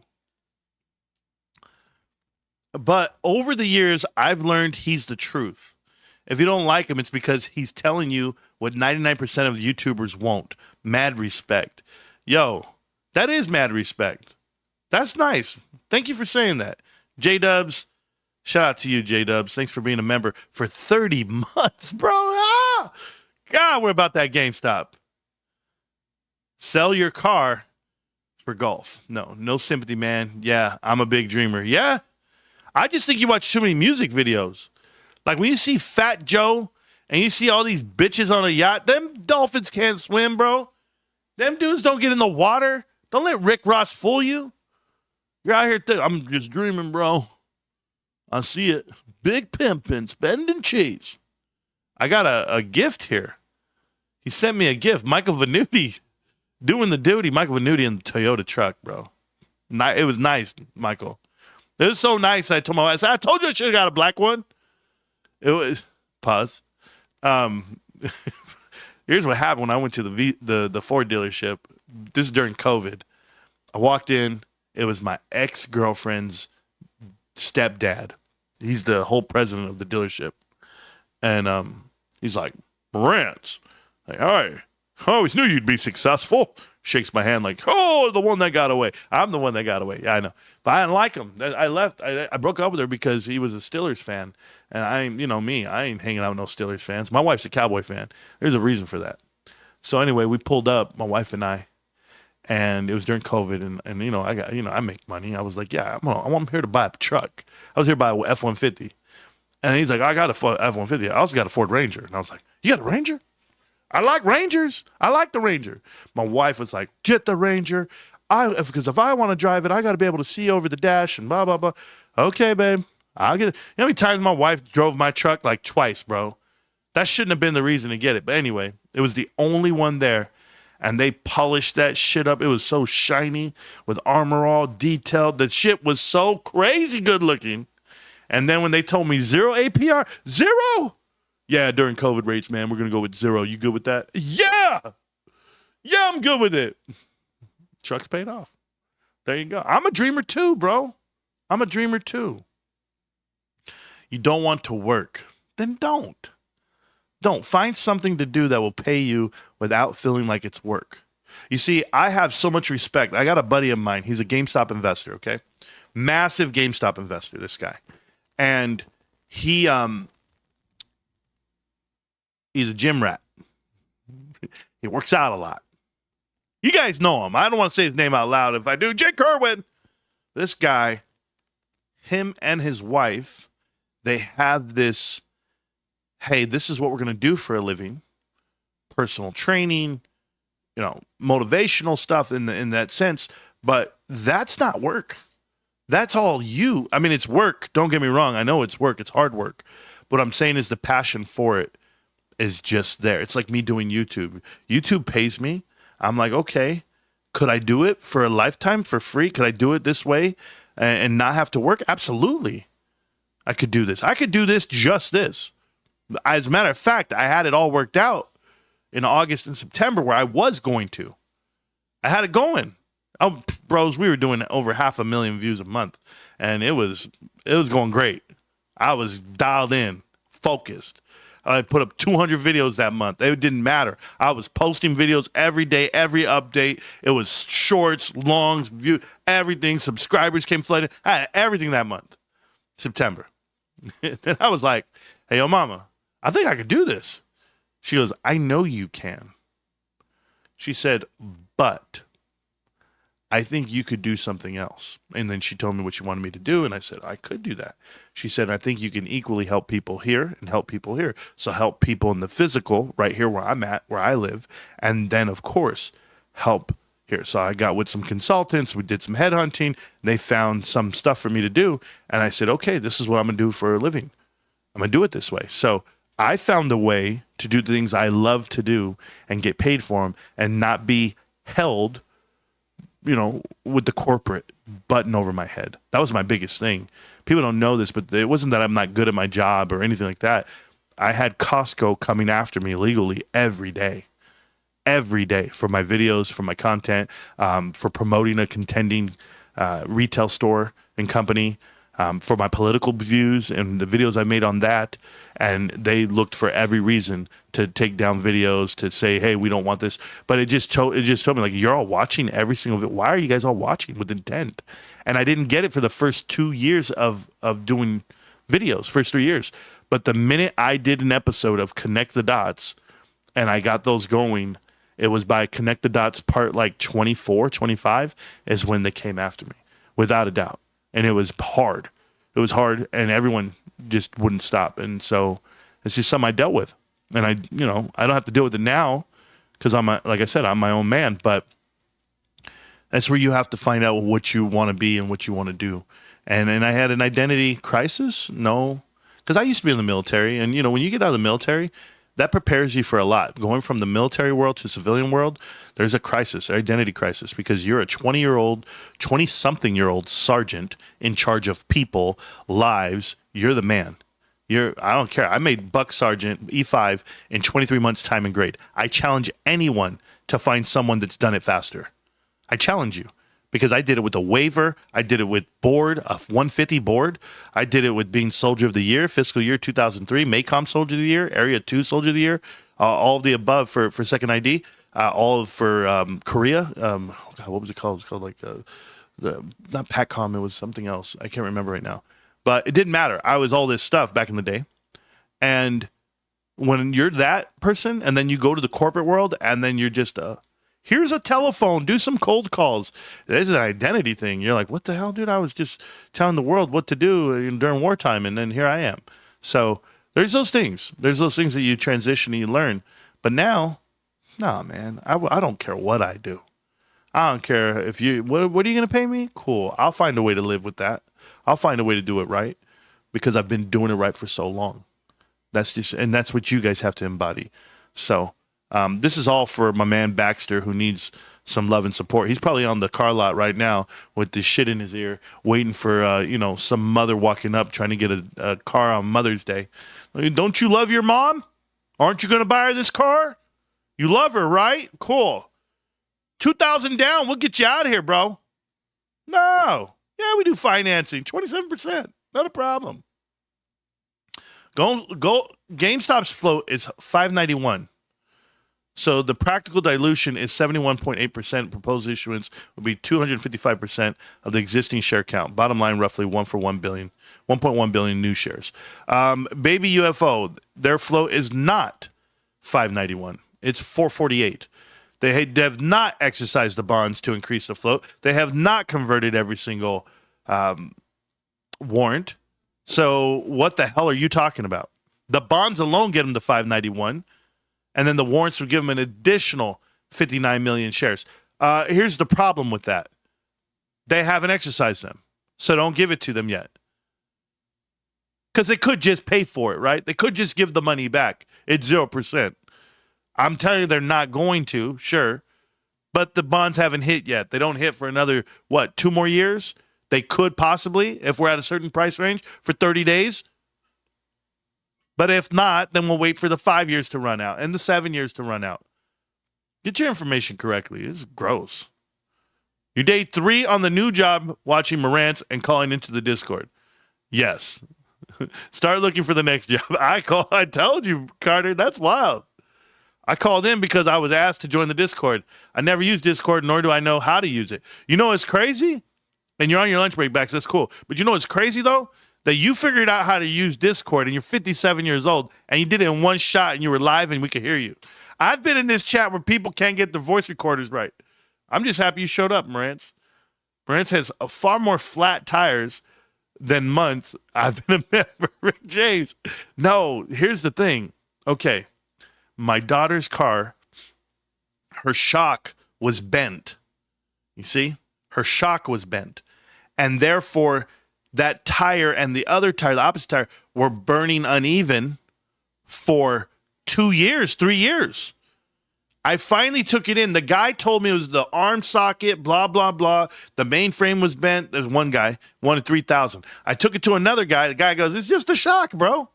And since he told me the truth, I bought 4 new shocks for the whole car and 4 new tires and replaced all the rotors and everything. I did the whole thing right there. Trust me, my daughter's so happy she hasn't had a flat tire since then. All the good stuff. Marantz, they harassed that couple in 2019 when Elliot bought the stake in 2019. Wouldn't doubt it, bro. Wouldn't doubt it. True, I remember the lady experiences on eBay. I'm into it to make rich people poor. Well, there you go. There's a way of thinking. I used to be into it to bring down the hedge funds. I want to retire. I'm almost 57. Yeah, I don't know about this bringing down the hedge fund stock. I'm not worried about them, bro. I just hope everybody gets what they deserve. Word. Marantz, were you a Sega Genesis guy or a Nintendo or a Super Nintendo guy? Never owned a Sega Genesis, never would. For losers. We're Nintendo, Super Nintendo only my whole life. We barely got a PlayStation. The only reason why we got a PlayStation, we had a 64. But it was because they invented the game called Final Fantasy VII. And my dad said, we got to go get it. But my buddy already had one. So we were already watching him play Tomb Raider and Resident Evil. That's back in the day where you used to watch your friends play, and that was even better than you playing. And you all were just like, whoa. Yeah, Twisted Metal, all the good stuff, bros. But, you know, I was too busy playing Tetris Attack, Dr. Mario, Mario Kart. All the 64 games were tight. That was the surf one. It was one where you're on a jet ski, and it was a surfer one. Wave Runner. There you go. That was a good one. People want to remain blinded by the worldly possessions. Yeah. You're a lot like me. Simple as king. Oh, bro, let me tell you. Yeah. Who are you, though? Oh, that's funny, bro. Hey, I'd retire now, but my wife won't allow me. My dad's birthday's today as well. Happy birthday to Pops, bro. I'm so bored of selling cars. I need out. Oh, man. Yo, still all in up to 115K shares. Holy shit. Hold on. Hold on. Oh, my God. Whoo. You know what's crazy? Jay, this guy's a damn whale. Jay, I got something for you, bro. You know, I only have 2,521 shares. This guy, 115,000. My stomach hurts. My question, Jay, is, and it's not what's your cost average, because I know you're in the money. You have to be in the money. My question is, like, how do you sleep at night, bro? Like, there's got to be a way, like, hey, babe, listen, I'm not looking for 10 million. I'm looking for 100 million. If your mindset is like that, Jay, which I'm pretty sure it is, then you're the type of guy I want to be around. Because my shit is like, we could all take 70 grand off the table. What is that going to do? 70 grand. It's going to make your life easier. You're going to be able to pay off everything around you, be okay. Life's good. You're going to eat good. You're going to be good. You're going to feel good. Then you're going to feel like shit because you're going to see GameStop run all the way to 200, 300 a share. And you're going to be like, damn, if I would have waited, I would have got 15 times my money. Yeah. That's what's coming. Sounds like you haven't sold enough. Enough cars? Absolutely. Big ups, my guy. Or just go read the book. There's a book out there. It's called How to Sell Anything. You need to read the book. It's by Joe Girard. Read that book. Okay? It's probably the best sales book ever written. I read it recently, and I was pleasantly surprised. Because usually I read books and they're like The Art of the Deal, or they're like How to Close, 50 Ways How to Close, or Overcome Objections, all that shit. And it has nothing to do with that. The book's good. Joe Girard. And if you don't want to read it, you don't have to. You can be the lazy millennial and just go to audiobooks, right? Yeah, I get it, bros. It's Mother's Day. You guys don't know. If you guys grew up without a mom or a dad, I understand. Like my dad used to tell us bedtime stories. Never read a shit because I don't think my pops knows how to read like that. But he would tell us stories and we put our ass to bed. I never once told my kids a bedtime story. You know what? I'm gonna be honest with you guys right now on this. I've never read a book to my kids. Ever. My wife has. When they were young, she used to read a book or whatever. Nah, I was showing my kids video games, iPads, tablets. You know what game taught my son how to read? Skyrim. My oldest son. Skyrim. He played Skyrim and he would read it. I need the subtitles, Dad. I want to read it, because I'd make him play it, but then I'd tell him, turn off that game. And so he put it on mute so I couldn't hear it. And so he would just read. And I'm like, bro, this boy's learning. I wouldn't get mad. I'd be like, yeah, that boy's learning. Shit. I get excited. Keep selling that metal. Sent a golf trophy for 1,000 jewels. Is that what that is? I don't even know what jewels are. I don't even know what those are worth, if they're worth anything. I'm trying to find something else, bro. Are you? I have a Michael Jackson project that's all about to take off. Really? I enjoy that work. Okay. I applied to so many jobs and can't get hired anywhere. Age discrimination. Ooh. I mean, you can't play that card with me, bro. Because at one time in your life, you were that desired age. Like, that's why I don't play that bullshit game with people. People try to tell me, it's all about, she looks too old. She ain't looking young. I'm looking for like a little 20-something. Okay. Well, that's just what the job calls for. I'm just telling you. There's some shit out there you can get hired for being old. You need to go to Craigslist, go to gigs, and put old man looking for some money. Because apparently you want to make money any way you want to. They're going to give you some very peculiar ways to do it. Good luck. Ain't for me. Find something you enjoy getting paid, and you'll never be work. Yeah, exactly. We know the sayings. My woke film study professor was like, none of you guys have important jobs. I couldn't take her seriously. Coming out of active duty. Oh yeah, thank you. Marantz, Musk, and Cohen are running my next company. Bro, I don't think these guys know what I actually do. I don't think they do. Get off the internet and sell that effing Honda, Baxter. Bro, you telling me Honda Accord, Honda CR-V, all great cars to sell. Stop selling cars for what they are today. All of you will go in there with the idea and mindset, oh, look at this car. It's so awesome. Here's what it does. Blah, blah, blah. Bullshit. Tell them the truth. Listen, you want to buy this car? I want you to buy this car too. This Honda CR-V is the highest selling retail car in the world. Carries the most resale value of any car in the world. Let's say that again. It retains its value at a greater percentage than any car in the world. There is no depreciation for driving off the lot. It is here, and it depreciates $1,200 a year. You buy it today, 5 years from now, you give back everything you said it wasn't. If you don't want to be upside down in a car, this is the car to get. If you want value out of a vehicle, this is the car to get. I.e., it's like buying a truck. Trucks are always going to be valuable, always worth money, but so are Honda vehicles and Honda CR-Vs. And why is that? Because unlike any car in America, these cars do not have a rebate. All of those cars that have rebates, oh, here you are, this special first-time buyers. We just Mother's Day special. Everything you get. This is not a discounted vehicle. Because it's not discounted, every resale company knows this, whether it be Carvana, CarMax, and or private equity guys in the field walking the streets. This car has value. So go ahead and make an investment in something you want to drive in. It looks great, feels good, still has a Honda engine. It's going to run 300,000 miles. This is the greatest damn car you can buy. Next to a Honda Accord. Did you see this Honda Accord I have? Is a sport? Yeah, twin turbos. Yeah, sunroof. Oh, all leather. Okay. It's time to go to lunch again. Go talk to Marantz.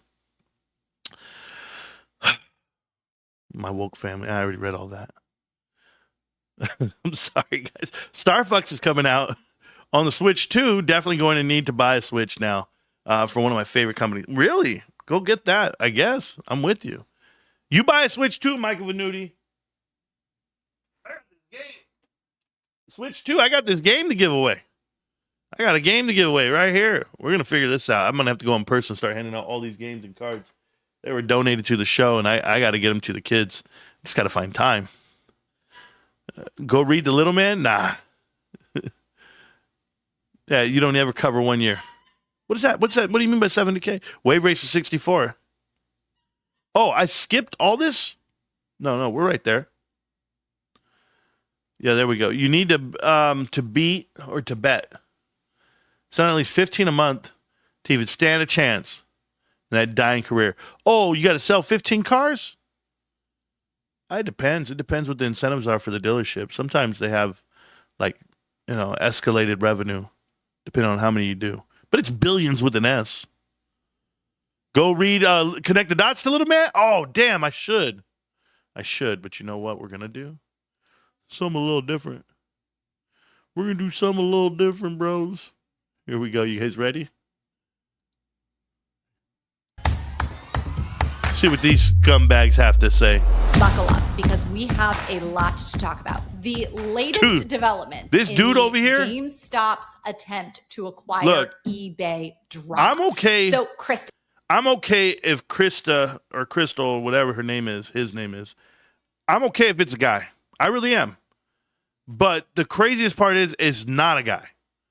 I see the family in the background up here. You got this dude, this girl, and 2 babies. But this shit right here is confusing. All of this makeup, the biggest Adam's apple I've ever seen, and a woman that doesn't care about her roots is a woman who does, man, she probably owns like a box full of VagiClean, douches, and everything. Because if you can't clean your own roots, what are we doing? Where we last left off is we were analyzing the CNBC interview where the CEO of GameStop, Ryan Cohen, was being interviewed by Aaron Ross Sorkin and a bevy of other CNBC commentators talking about making a half cash, half stock bid for eBay that to us at the time made no sense. Since then, we've had a number of developments in this story that I, full confession, do not fully understand. Well, it's like earth shattering, right? I talked about this the other day. How they don't understand a deal that's GameStop driven, that's equity, it's leverage buyout, it's all of the above, all the rules that they've ever played in, and yet now all of a sudden they play dumb and act like they don't know what it is. Even after all of this. So Kristen has talked about how this kind of looks like an LBO, this kind of looks like a SPAC, this kind of looks like a Spark.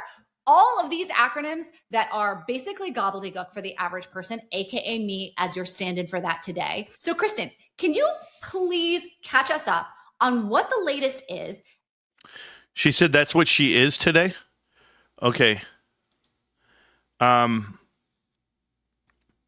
These ladies, the Wall Street Skinny podcast, is who they are. If we go to them and we click more, it says, join us, Kirsten and Jen. Jen, right? 2 former Morgan Stanley and Lehman Brothers investment bankers who took the most complex deals, market moves, and stories in finance and distilled them into what actually matters. From conversation with the biggest names in investing, blah, blah, blah, blah, blah. So let me get this right, Wall Street Skinny. You guys don't know what to do? You don't know what's happening, or you do? You guys been around for years? I mean, you've been around since 2023, March. Ryan Cohen buying Bed Bath & Gone? I don't know. But 384 videos, 2 million views. You mean to tell me you guys aren't that good? Okay. You're not that smart. What'd I miss? All these episodes? Dude, this dude is crazy, bro. But I'm just curious. I'm just curious. I'm looking at it. The insane loophole GameStop could use to buy eBay. The insane loophole? Did I miss something? Pretend you own $1 million home and you put it up for sale. Someone knocks on your door and they offer you the $1 million. Now you expect to get $1 million in cash, as one does. However, the terms of the deal are as follows. $150,000 in cash. The buyer is going to use your house as collateral to raise $350,000 in debt. That is what a mortgage is. That is all normal. What is not normal is that the buyer also happens to be your next door neighbor. They own a $100,000 house. They want to take their property and combine it with yours. And what they're offering you is instead of $500,000, you are going to get ownership in this now new property that they're going to fix up. Now, there's one little caveat. You also happen to live in California in an uninsurable zone, and there is something like a 40% chance that your house will no longer be there in a couple of years. This is kind of like what is being proposed by GameStop to eBay. So let's actually talk about the bid itself. The way that the current offer works is it is on paper, a $56 billion deal where half of the offer value is coming in the form of cash. GameStop has $9 billion of cash, and then they would raise an additional $20 billion funded on the back of eBay. GameStop doesn't have that leverage capacity. Now, this isn't, again, atypical, just like the mortgage example. You tend to see this all the time in leverage buyouts. The one caveat is that typically in a leverage buyout, these sellers are selling all of their shares for cash. So they are not getting equity in this highly levered business. In the case that we see here, because of the amount of debt that GameStop currently has, the amount of debt that eBay has, and then this amount of debt that would be taken out, you are looking at something like a leverage ratio of 10 times, which is just insanely risky. I cannot overstate that enough. Now, on the equity side, the majority of the funding to do that deal is actually coming from eBay shareholders themselves. That is what you call rollover equity. Now, the one part where my analogy breaks down is that there is no like hurricane risk here. It's not external. The actual risk is more from the finance. Now, is there a case that this could work? Sure. I think that they would need to take that leverage down significantly, give the eBay shareholders more equity in the combined business. But I think what's so interesting is that there has been this monumental shift in how we talk about takeovers. And it all started with SPACs, so special purpose acquisition companies, where the majority of the financing was coming in rollover equity. Bill Ackman caught onto the joke and he invented the SPARC. And that is how he was proposing to do a quote unquote $64 billion takeover of UMG, where really he was offering $2.5 billion to take his ownership from like 7% to 11%. So it's not really that surprising that now all of a sudden here we have a quote unquote takeover where the majority of the value to do this transaction is coming from eBay's balance sheet and coming from eBay shareholders. Pretend you own. Okay. Let's unwrap that. Sorry, the wife brought me over lunch. It's some spaghetti and a Coke Zero, fresh one, which I'm down with. Let's get a couple things straight first. They could do a better analogy. Property is hard to use because property doesn't generate revenue. Okay, it holds value, it has value, but it doesn't generate revenue. Well, walk with me. I'll use your same analogy, but let's use your house and their house. Let's have, in this case, and we're going to use numbers that matter. We're going to have a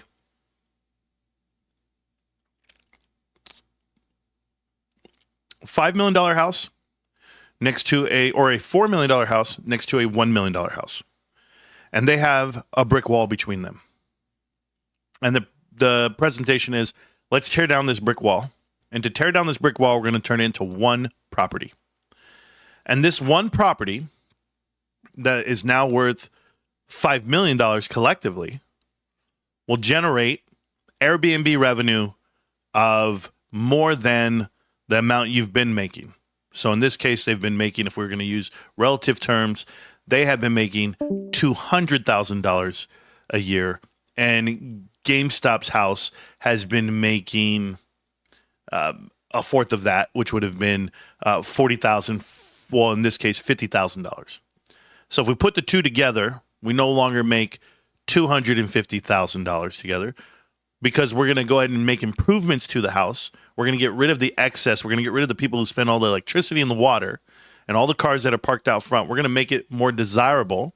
Not only is it going to be more efficient, the value now is going to go up because we're going to do renovations within that home. And what we're asking is this, that we get to pay you in value half of what your home is worth up front now. So we're going to give you cash to satisfy your appetite for equity. The rollover equity, in turn, is not going to be taken on by eBay. It's going to be taken on by by GameStop in the form of dilution. Diluting the current shareholders of GameStop means GameStop investors are taking on the risk associated with this, and your cash substitute that risk. So this is an ass backwards way of explaining it to you, because these guys don't understand that when you have a person like Ryan Cohen running this property, not only does it get to make it more efficient, more desirable, his plan is to expand this property from being just this one lot, this 1 acre, and this brick wall between us. His plan is to build it into a damn mansion that should be sitting somewhere in the Hamptons on an empire that looks like Evander Holyfield's house in Atlanta. If you've never seen that house, it's 50,000 square feet. But I'm just saying, if you want to use these dumbass analogies, realize that the leverage and the risk is on GameStop shareholders, not eBay's. eBay's are getting half cash, which, by the way, a premium well beyond any share price they've ever been to. $67.50 cash alone would be enough for them to get, because in 2025, before 2025, they never saw 60.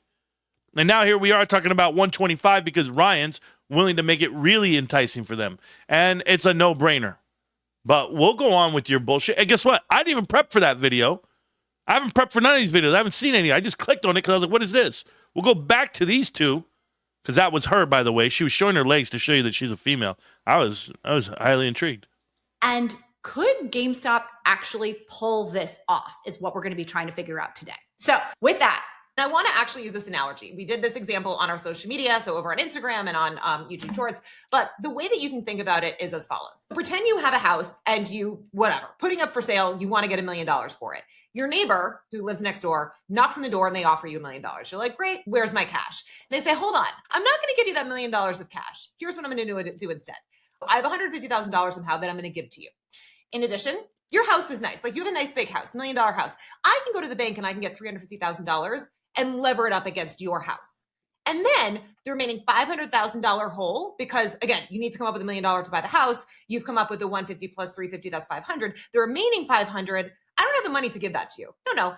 Instead, you are going to get basically ownership in this now combined property that we have with your $1 million home and my $100,000 home. It's worth $1.1 million. You're going to get equity in that, ownership in that. And that's how I'm going to basically pay for the deal. I picked those numbers, by the way, on purpose, because when you look at GameStop versus eBay, while the market caps, meaning the equity values of the two companies, are basically off by a factor of 4. So eBay, I think their market cap is something like $50 billion, but when you factor in the premium, they're offering $56 billion.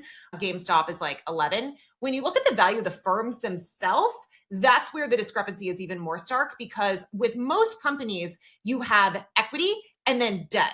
Typically, the value of the entire firm is greater than the value of the equity. With GameStop, it's the opposite. The actual value of the firm is lower. Their equity is higher than the firm value because they have $9 billion of cash. They had to do a break and a cut because she's explaining it wrong.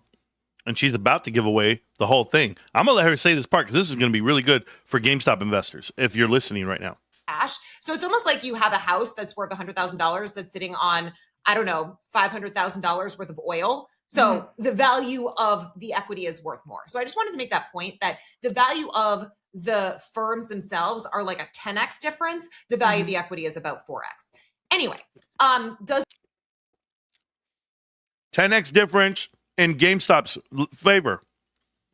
It means GameStop's cash and equity is worth more than eBay's. And why is that? Because eBay trades at 10x book while GameStop trades at 2. This is why it's a better deal for everyone involved. The fact that GameStop's not given the value that they really should be given, and they're willing to buy eBay at 10x book. It's phenomenal. Phenomenal if you understand why the leveraged dollar is worth more out of GameStop than it is out of any other company. Because those dollars are only at 2x book. You're buying cash for cash, people. Does that work? Yes. And again, maybe your neighbor is a famous house flipper. And can they come in? Can they fix it up? Can you potentially improve the business and ultimately sell for more? Yes. But the problem is, and I use this analogy, is like pretend you also happen to be in a hurricane zone, and like there's also a decent chance that your house is no longer going to be there in a couple of years, because that's basically what, with the GameStop offer, that is the risk that they are taking on. And the reason that there is that extra risk is because of the amount of debt that GameStop wants to pile on the business in an amount that is so high. I looked up what is the chance of bankruptcy over like a 3 to 5 year time horizon for a company that's levered up this amount of times. And for Claude, it was something like 30 to 35%. But that amount of leverage is very high. And it was interesting. Let's think about that for a second. So GameStop wants to put $20 billion on the books. They get to roll over because the cash is going to satisfy the current debt requirements for eBay, is it not? eBay gets to sell off at these dollar amounts, and are their books settled at that point? Or their books still need to be satisfied? Okay. So let's get this right. Whose risk is here? It's GameStop's risk, right? Okay. $20 billion added onto the debt pool that they're currently carrying, eBay, $6 billion, is $26 billion in debt. In addition to the $4 billion GameStop already has in debt. So now you're looking at $30 billion of debt on an instrument that's worth $50 billion. So you're upside down to some people. But what you have to see is the free cash flow is there and the earnings are there. I'm not afraid of earnings and I'm not afraid of cash flow. And however many quarters it would take you to get to where you want to be. In GameStop's case, the cumulative would be making $1 billion a quarter. Ballpark. So $1 billion, could it service 30 quarters worth of debt? Yes. Yes. Because when you're leveraged and you show growth, you're then given some grace. Or maybe you're not. Maybe you're Home Depot. Maybe you're Lowe's. Maybe you're AMC movie theaters. Should these places be shut down already? I'm going to go with the operator that has shown that he can actually manage this debt, mitigate the losses, and bring shareholder equity and value to you. I'm going to go with that manager because I've yet to see that from anyone else on Wall Street and private equity. But keep going. You're making GameStop's point for them. You're doing great. Interesting, because on social media, we put this video out. I actually had someone who, I don't know how this guy found us, but he was like, I used to be the investor relations person for Caesars. And I was like, interesting that you said you used to work at Caesars. I mean, we just did a case study on Caesars where Caesars was bought in 2008 by Apollo and TPG, two of the best operators in the world, in a leveraged buyout, levered up. And ultimately what happened, even though the thesis was correct, that like the gaming industry was set to explode and the business ultimately killed it, not before they went bankrupt and all the equity was wiped out. So the point is the Caesars Palace coup, Apollo were secondaries. They weren't primaries. If you're going to do the case study, then get the case right. They went bankrupt because private equity pushed them out that way to carve out the assets. But it wasn't just Apollo and TPG. It was literally everybody at the table. But they were not primary. They were secondary. Is there a case that you could have this turnaround? Yes. And I think that there is reasonable. But the way that this deal is structured, is not the way that it was presented. It was initially like, we're going to do half cash and then half GameStop shares. And the way that you're sort of traditional person on Wall Street who's like, you're offering me $56 billion, where is the money coming from? But then it was like, wait a second, it's not GameStop shares, it's going to be this combined entity shares. So it's mostly coming from rollover equity. The way that he presented it on CNBC was not the same way that it was presented the next day. So the way it's let's talk about this rollover equity concept, because I think that this is confusing to someone like me who hears your initial example and thinks like, okay, this starts to look like sell. Why do you say someone like me? You're fucking Wall Street. What's the point of having this show if one's going to play stupid? Is this Skip Bayless and Stephen A. Smith? Is that what I'm looking at? I'm a cowboy lover. You're a cowboy hater. Hold on. Someone like me. You're a smart one. I'm a dumb one. Explain it to me, please.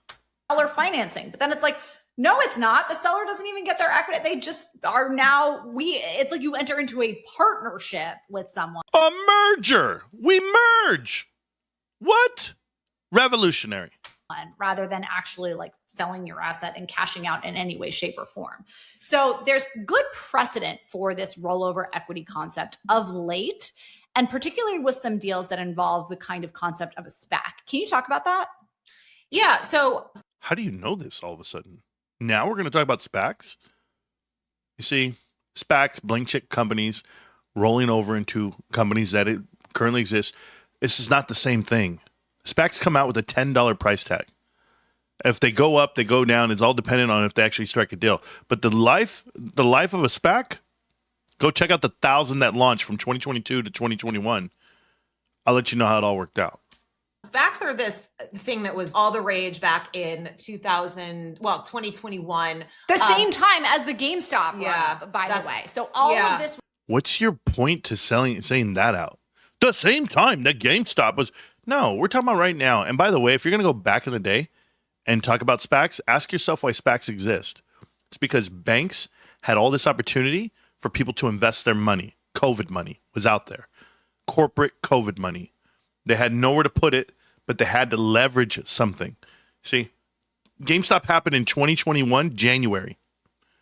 From that day forward, every SPAC and their mother was launched, and every YouTuber covered them and pumped them and pushed them so that people could get distracted from the real investment called GameStop.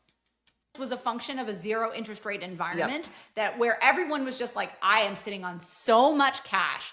I need to do something with it. I got to put it somewhere. So people were, like you said, coming up with these SPACs and also playing in meme stocks. Right. So the thing with the SPAC, and it's interesting because we initially introduced it again in the concept of a company that also went bankrupt, WeWork. So WeWork tried to go public. And actually, I think that it's the easiest to understand a SPAC by understanding the process of an IPO, which might seem like, wait a second, this is so random, but it actually makes sense. So let me just give you this sort of TLDR on the IPOs, because by the way, we're going to see a bunch of IPOs coming up soon between SpaceX and Anthropic and OpenAI and all that kind of fun stuff. Okay. So typically when a company goes public, right, if you have a $1 billion equity valuation, you go to the market and you raise, call it $200 million. You're going to take some portion, some smaller percentage of the company public. Now, when you do that, there's typically a split. And this is something that I think is interesting as well. And even in the context here where it's like equity is not only one thing. So when you do any kind of equity offering, like it depends on whether the cash that people are investing is primary or secondary. Is it going to the company and increasing their balance sheet? Or is it going to existing investors who are cashing out? So in the case, actually, even going back to GameStop, like if they were to go out, they have, like I said, this $11 billion market cap. If they were to go out to the market right now and raise additional cash, and they have all the cash come in as primary proceeds, because now their cash balance goes up, they'd increase the market cap of their business, which potentially is helpful for them if they then were to go and buy eBay. And so that was one of the things that we were kind of initially thinking, like, could they try to get their equity value up by doing this? And it's like, well, kind of, because you would need to basically issue so many additional shares into the market. Will the market support that high PE multiple? Probably not. So it's this whole big. So GameStop was $20 a share. They put out 20 million shares at $20 a piece, and they did $400 million on the ATM. They have done other ATMs, right? So at the market offerings, and the share prices are still the same that they've been clearly after the fact.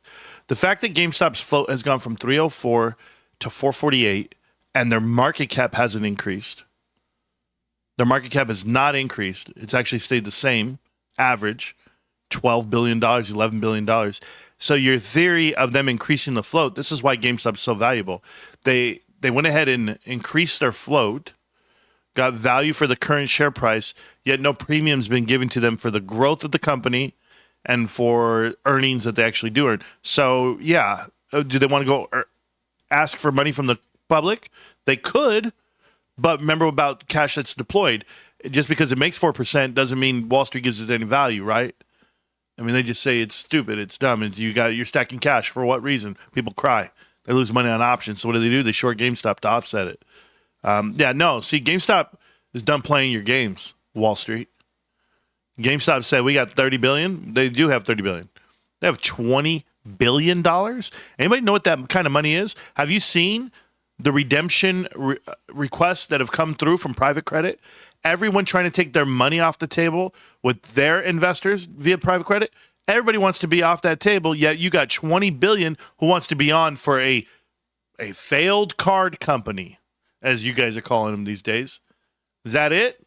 20 billion. There is $20 billion from TD Securities to GameStop, where GameStop's whole pocket is worth 10. And then you're telling me there's somebody who wants to put 20 billion with them, as long as they're also, in addition to that, willing to spend the 10 they have. So not only are we willing to put money up with GameStop, 20 billion, we want GameStop to spend their 10 as well. They have no cash reserves, but we're willing to take on the debt of $20 billion. Someone is stupid, right? TD Securities should be fired, and everyone invested should know, hey, they're willing to invest $20 billion via us on debt, and their damn cash reserves are going to get depleted, and they're going to dilute their shareholders. Holy shit, we're stupid. You think we're all this dumb? I'll gladly be this dumb because I know the truth. I know that they don't have a clue as to how big Ryan really is, how big GameStop really is. No one understands this investment because they're only looking at the share price. They're only looking at the market cap given based off of internalizing volume in trades, based off of price depreciation and suppression, all of the above, yet GameStop's metrics have increased on every table. Good thing. But anyway, back to IPOs. When you do an IPO, you have $1 billion valuation. You're probably only taking, call it 20% of the company public. And so the end result is that you have, again, $1 billion of equity valuation, but $200 million of shares that are trading in the market that people can buy. So that is the end goal with an IPO. Shut about IPO. I'm going to answer a question in the chat right now. It says here, Agent Smith, by the way, 2K says, the only problem with the buyout is that it kills any kind of short squeeze. It locks the upside shorters will have an eventual deadline to cover their shorts so they can better risk manage until close. I don't know what the hell you're talking about. I don't care what you're talking about, but the idea that a short squeeze has been the narrative for GameStop has been the biggest misconception of this investment. Period. Do you want to know why people are not invested or leave and come and go or think it's okay to write their covered calls without getting caught with their pants down like they do all the time? It's because of thinking like what you're saying right now. You can hide the risk all you want. You can swing it somewhere else. You can swap it, but you can't eliminate it. So if you're a firm believer in the risk assessment of the short sellers, infinite risk via 2021 in their bullshit, then it won't be eliminated, by the way. But as far as it having a deadline and no kind of short squeeze, whatever you're trying to talk about, that should have never been a narrative in the first place. We shouldn't be talking about that. The equivalent of you talking like that is like saying, babe, will you marry me? Cool. You know, if we ever get a divorce, then make sure blah, blah, blah. What? Why is that even a part of the discussion? Well, because, you never know. Got to sign a prenup too. I thought we just pledged ourselves forever and ever and ever again. Because I'm trying to tell you, I'm invested for GameStop for all the fundamental reasons. Nothing in there says I'm invested because the shorts manipulate blah, blah, blah. Never. Don't give a shit. It's irritating. Irritating when no one comes into the show to say shit like this. Extremely uneducated, by the way. Good job. You're doing great. Don't lose your money. A SPAC was introduced, and back with my WeWork example, WeWork tried to go public. They had a massively failed IPO. Adam Newman was an incredibly charismatic founder, was burning through cash left and right. One of the sort of almost like last ditch ways that they were trying to raise money was go public. And the market was just like, what the hell is this community adjusted EBITDA bullshit? Like all of your numbers are fluff. And they were not able to actually successfully execute it. However, fast forward a little bit, and they were able to go public via a SPAC and then ultimately went bankrupt a few years later. But basically, here's how the SPAC works. So a SPAC is... You just proved that you don't know anything. Like that just literally proved the point that you're pointing out private equity investments that when they did find funding, they went bankrupt. Are you trying to scare people? You're saying that all his numbers were fluff, it wasn't good, blah, blah, blah, blah, but then he did find us back and he eventually went bankrupt. Okay, listen to me. All of GameStop's numbers are not fluff. All of GameStop's numbers are locked in. They're real numbers, real business, real leadership. Now go get me a SPAC. Go get me a $20 billion SPAC via TD Securities. You should be so happy. It should be escalated. The value should go up tenfold. I got a company here that should be treated like an IPO then. A company that's brand new, startup, new people, new product, new earnings. Here it is. Because I know this. If I were an investor and an IPO company, an initial public offering company, a brand new upstart, they come up, the startup comes up and they go, you know what, man? Yeah, we do about $3 billion in sales. Oh, cool. Yeah. What kind of free cash flow do you get? Well, we're $500 million. Oh, cool. How about net earnings? What about your net earnings after taxes, everything? We're at $400 million. Okay, cool. How much cash you guys got on hand? We're on a sheet about $9 billion. What are your liabilities? $1 billion. Holy shit. Sounds like the greatest sheet and the greatest company in the history of finance. Now, how about your C-suite? How much you guys pay your executives? Are you talking about the board of directors, or we have no management fees? Zero. No, every manager has to invest their own money if they're going to make a profit here. Yeah, cool. Wow. Are you serious? Where do I invest? How do I sign up? Why is the number not so much larger? Why aren't we getting the multiple? Why are we $11 billion? And again, it stands for Special Purpose Acquisition Company. You will get some kind of sponsor, so some kind of person that you trust. And so Chamath Palihapitiya was sort of known as the SPAC king, but you can have other people. You had like Martha Stewart. Bill Ackman tried to do a SPAC, and we'll come back to him. You go out to the market and you raise a pile of cash. This is now traded on the open market. So like it's an IPO, there is a share price, like it's traded, whatever. This SPAC has to now go out and find a company to buy. So I'm going to use some numbers here. So pretend that you go out and you do a SPAC and you raise $200 million.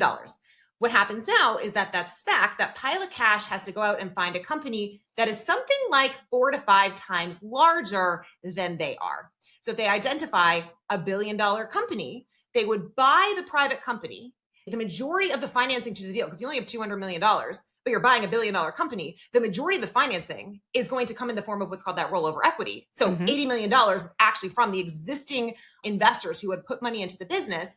But the end result is it looks just like that IPO that we talked about, meaning you have 20% of the company that is then publicly traded. So it was almost like a backdoor into going public. But yes, but what you also have to remember is the tax incentives to do it. This is why SPACs make sense. This is why rolling over a smaller company into a bigger company is so beneficial. You don't want to go over the threshold of 50%. That's the first thing. So as you roll over in it, it's not a taxable event. If it's under 50%, the smaller company stays smaller. If that's the case, then you're GameStop and eBay, and GameStop wins. We're still the parent company. We're just percentagely smaller. The whole idea is that it was like you had this rollover equity, and that was the main financing, like of how you have a $200 million company buying a $200 million pile of cash, buying $1 billion worth of equity in a business. God, you guys do this without edits and cuts. Bill Ackman tried to do a SPAC, and it failed. He was trying to do a SPAC with Universal Music Group. It would have been like a minority investment. Long story short, the SEC was like, you can't do this. And so he ultimately was not able to successfully do a SPAC. He couldn't find a company to buy. So he had to liquidate.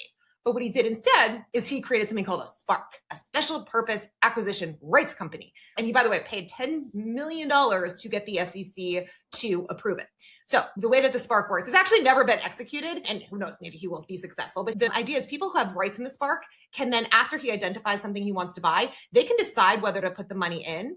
The SPARC would then buy an additional, call it 7% stake in UMG. But because it was structured similarly to the SPAC, where it's the majority of rollover equity and all that shit, the way that it was being written about in the financial press was $64 billion takeover offer by Bill Ackman, when really what was happening is he was offering like $2.5 billion, again, as an activist, to increase his stake. But because of the structure and the mechanics of the deal, it could be reported as a takeover, like I said, with all this rollover equity.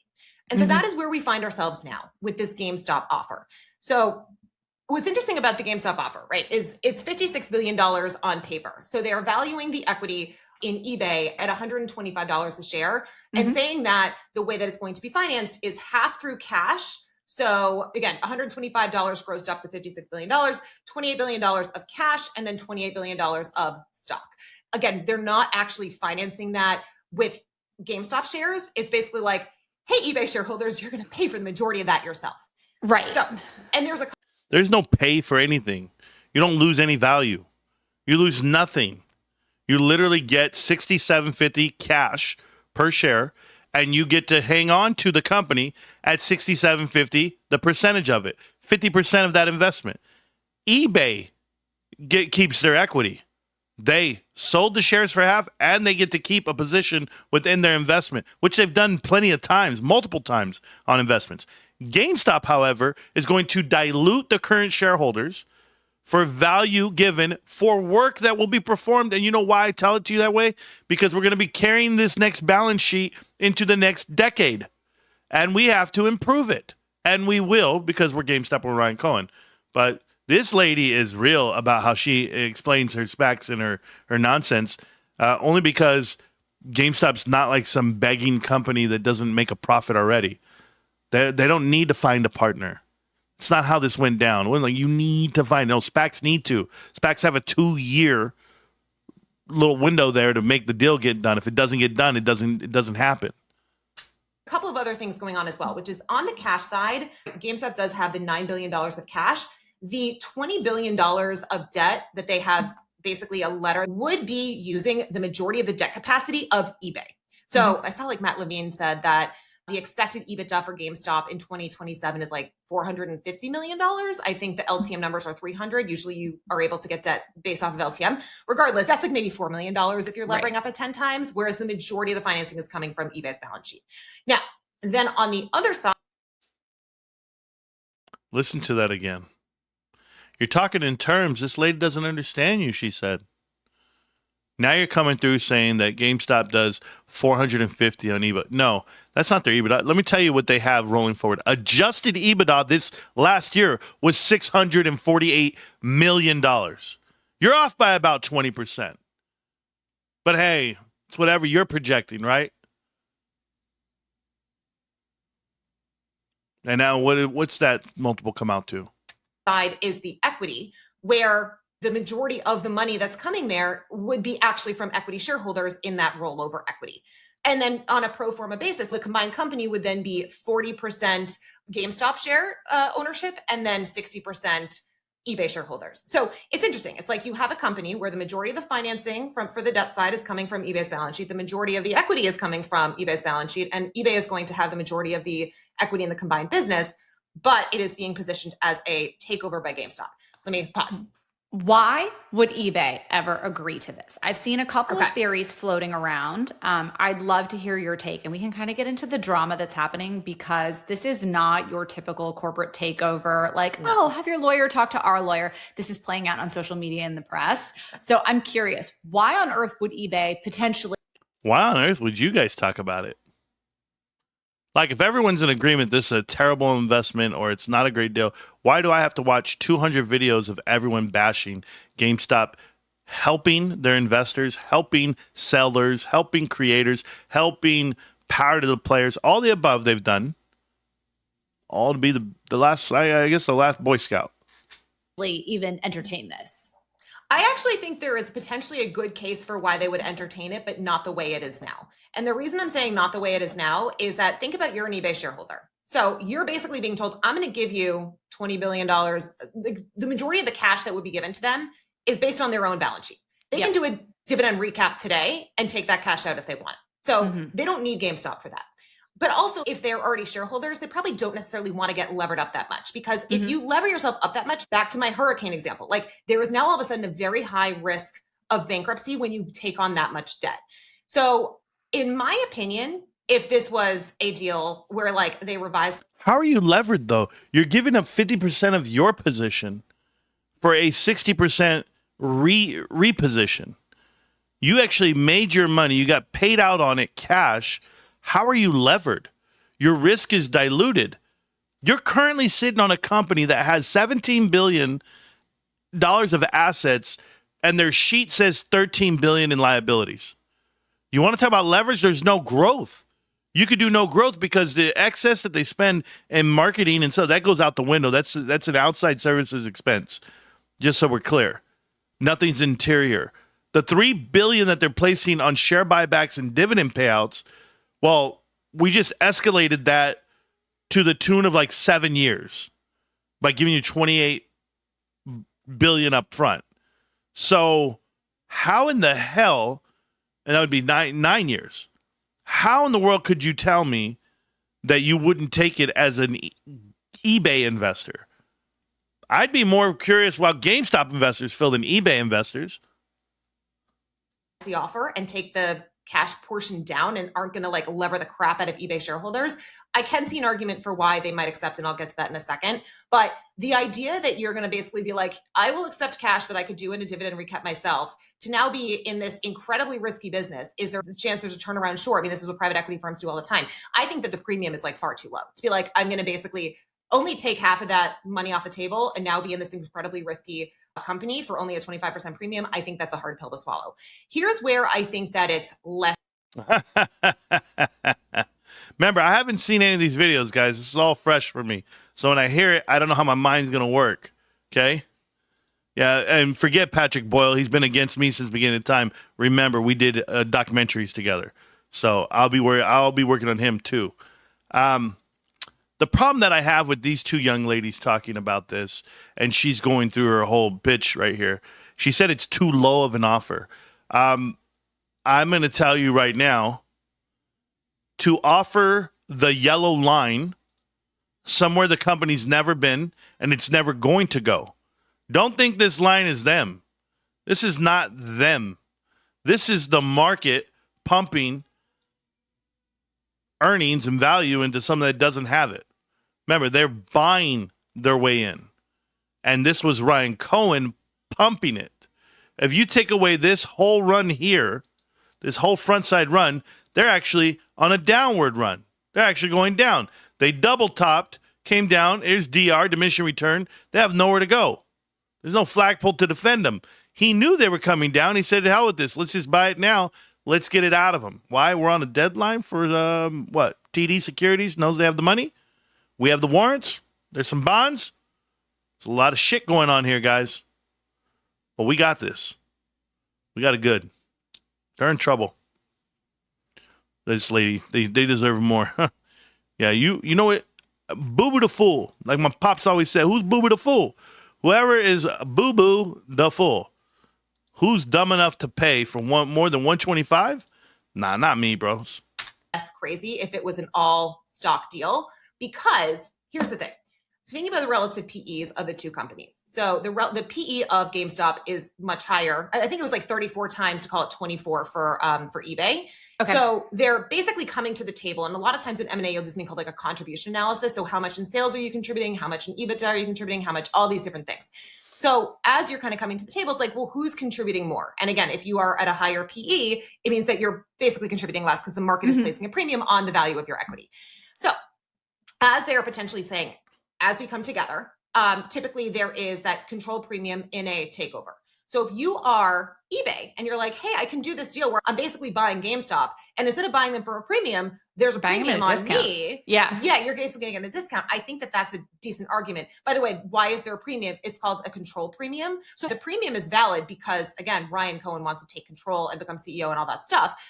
But you're able to then potentially merge, potentially have a turnaround story. And again, you're sort of like resetting the prices where eBay is coming into this at a premium versus like a discount. So I think there is a valid argument for an eBay shareholder to accept if that was the case. I would have a hard time understanding with the current offer where it's like, we're going to lever the crap out of you using your own balance sheet, and your equity is now going to be so much higher risk. I think that's a lot. Like I said, you buy the risk off the table. There's the first thing. So the higher risk is that we're giving you a valuation of $56 billion, yet you're only leveraging $28 billion. So what risk is that when GameStop's $12 billion, right? There's not a risk of anything. There's no risk of bankruptcy here. These guys still operate day to day operationally. Nothing on the books that says that they're going to go negative. They're all positive. So the other part about that, when you're thinking value, and we talked about this equity-wise, GameStop's equity is dollar for dollar. You're buying a dollar for a dollar. The percentage of cash that you're paying for assets in eBay is literally 10x on net on your actual book value. That means GameStop's willing to pay the 10x. I think that's all you're going to get. There's nowhere else to go for this company. And to lever yourself up 10x, I mean, Goodness gracious. If they think Wall Street's willing to pay more than 10, they must have something going on. They must be really revolutionary. Harder, in my Got opinion. it. So what do we make then of the fact that, okay, if in fact this is like an Uno reverse situation where it's like eBay now effectively wanting to buy or would need to want to acquire GameStop effectively. What do we make of the fact that I've seen on social media this morning, allegedly eBay deactivated CEO Ryan Cohen's eBay account, that they are brutally rebuffing this, stories of the bloat at the executive level of eBay. Is there kind of a deep interest on behalf of eBay's executive team right now to keep this at arm's length and keep it from ever coming to pass? This tends to be a problem of public companies, and this is why private equity firms exist. And this is literally the rationale for why private equity firms come in and do turnarounds. Because when you have a public companies seek to deliver the status quo. Like, you are not rewarded for big improvements. You are rewarded for playing it safe. You want to meet expectations. If you need to take on a tremendous amount of risk to beat expectations, like, no, because you might miss them. This is why private equity firms do what they do. And this is So why isn't a private equity firm making a bid for eBay instead of GameStop? I mean, it's possible they might. I think that They might. They won't. They're already embedded. Bain & Company is already here. All of the legs are here. All the carve-outs are here. They know how to use this asset. They're not GameStop. GameStop is private equity in their own right. They have their own stack of cash. They have their own investors. They have their own leadership team. You don't need two. So you get to walk in and push out. These are takeovers. But you show me, you two little bells of the ball here, tell me and explain it to me how private equity has been beneficial, the vulture capitalists of this world, how they have improved companies for the betterment of their shareholders. I'll wait because I'll show you a list of 269 companies that went bankrupt from 2015 to now, the retail apocalypse. still trade at too high of a multiple. So in an enterprise value to EBITDA basis, they're trading around 17 times. So it's still hard to make the math work if you are buying a company for 17 times and levering it at like 6 to 7. Again, I've said this before. And I do think maybe it's that TD Bank is looking at next year's EBITDA. So, okay, fine. It's 7 times levered, not 10. I don't know. Do you know what I mean? But like, if you are levering at 7 and you're worth 17, unless you are a SaaS company, it's really hard for the math to work without significant growth. I'll put it that way. It's not a great LBO candidate. So a private equity firm is going to come in and they're going to say, I need to be able to buy the business and then target a 20 to 25% IRR. Whereas the argument with a strategic buyer is they're much more focused on earnings per share and increasing EPS. So it's less about IRR and more about EPS accretion dilution. And so the way that a buyer views success is a little different. With that said, it is possible that maybe they could be a turnaround story that a private equity firm would come in. But the whole argument of like, we're going to cut costs and the executive teams pay too much. And that's the same argument that people have about public companies all the time. And this is why private equity firms go in and they do those types of deals to like essentially cut costs. I mean, synergies literally is a code word for we're going to have some layoffs. And that is what private equity firms do. How do you grow EBITDA? You cut costs. And in a great world, you are able to increase revenue and have multiple expansion. But private equity firms, it is a cost-cutting exercise typically. Oh, these guys put me to sleep. And then my last question, what do we make of the fact that Michael Burry apparently sold out of all his shares of GameStop? I find that interesting. I mean, I will say, I don't know that this is necessarily a great deal for GameStop. They're the buyer, but they're the seller. They're buying at a premium, right? They'd be levered up the wazoo. It would be incredibly risky. And I will say, people seem to be very obsessed with this Ryan Cohen guy. And one of the arguments I had seen is that he has not taken a salary. He's doing this for free. And I was like, you and I haven't taken a salary in our business. We have equity ownership. When you have equity ownership, you have an incentive to basically grow the business. We're not working for free. We can say we're working for free. We're not. We're working to build the business. So he's not working for free. He's worth $5 billion. I think he wants this to be a massive success, but there's such an asymmetric payoff because he has $5 billion. He doesn't need more money. So if you are a shareholder though, and like you're, I don't know, Michael Burry, and you're trying to make a return, are you Or comfortable not with a that, Michael Chris? Burry, like an everyman on, YouTube everyman in our comments. Yeah. Yes, I think it's a lotto ticket. And you know, they like recently did a change in the lottery where your odds of winning are lower, but it also means that the prizes are higher. Oh, I didn't like know it's that. harder to win. Yeah, they made a change where it's harder to win. But what then happens is because it's harder to win, the pile keeps growing. So then everyone sees, oh my God, there's That's a $1 why billion there's these payout. like $1 billion. Yeah, exactly. Yeah, that makes so sense. it's kind of like that same thing where it's like, okay, it was a meme stock and my chance of reward was this, and now it's a meme stock, and like, holy shit, the risk just went up even more. I don't know. In general, M&A, right? Yeah, the buyers, equity investors in the buyer usually hate it because in general, acquisitions tend to destroy value. Whenever you see there is a takeover offer, the buyer, if it's a stock deal, the share price goes down because again, you are offering that control premium. In theory, you justify it with the synergies. A premium you were paid is paid today, and the synergies are theoretical. I've seen the strategic arguments. I hear people talk about the collectibles. My kids love Pokemon cards. My kids love Labubus. I'm sure there's like some good rationale there. I could get on board with this. I think my biggest issue is if you're an eBay shareholder, why are you risking yourself up so much? My general approach to acquire. My general approach to making videos and putting content out there is one, keeping the attention of the audience. Two, not having so many edits and cuts. You know, I do one take sessions. I don't know if people know what that is. One take session. That means I have 0 edits every single time I go live. Every single time for 5 years. 0 edits. There is no cut. There is no in between. Because if you don't know what you're talking about, it's going to be very evident. It's very apparent that they don't know what they're talking about because every single cut. Are you reading your playbook? Are you reading your notes? You can't get it out. Do you really live in this world? Are you guys for real? How about this? I'm making an honest woman out of both of you. I will gladly invite you to the show. Everyone's invited. To the crew here, Team 51. Blast it to everyone in the world that watches this show. You're all invited to an interview. I don't care whom. Every single naysayer of GameStop, anyone who wants to speak bad about the deal, bad about Ryan, bad about the investors, bad about M&A, bad about private equity doing what they do. If you guys are good on the other side, I don't care what side you're on. You want to have a conversation? Come on down. I'll shit down your throat, lady. Acquiring things is to not wish to. Not literally, figuratively, with words. My God, poor choice of words for me. Certainly, you guys are probably moms. Happy Mother's Day. I didn't mean it like that, bros. I'm just saying, I get irritated with the ignorance when they try to seem smart.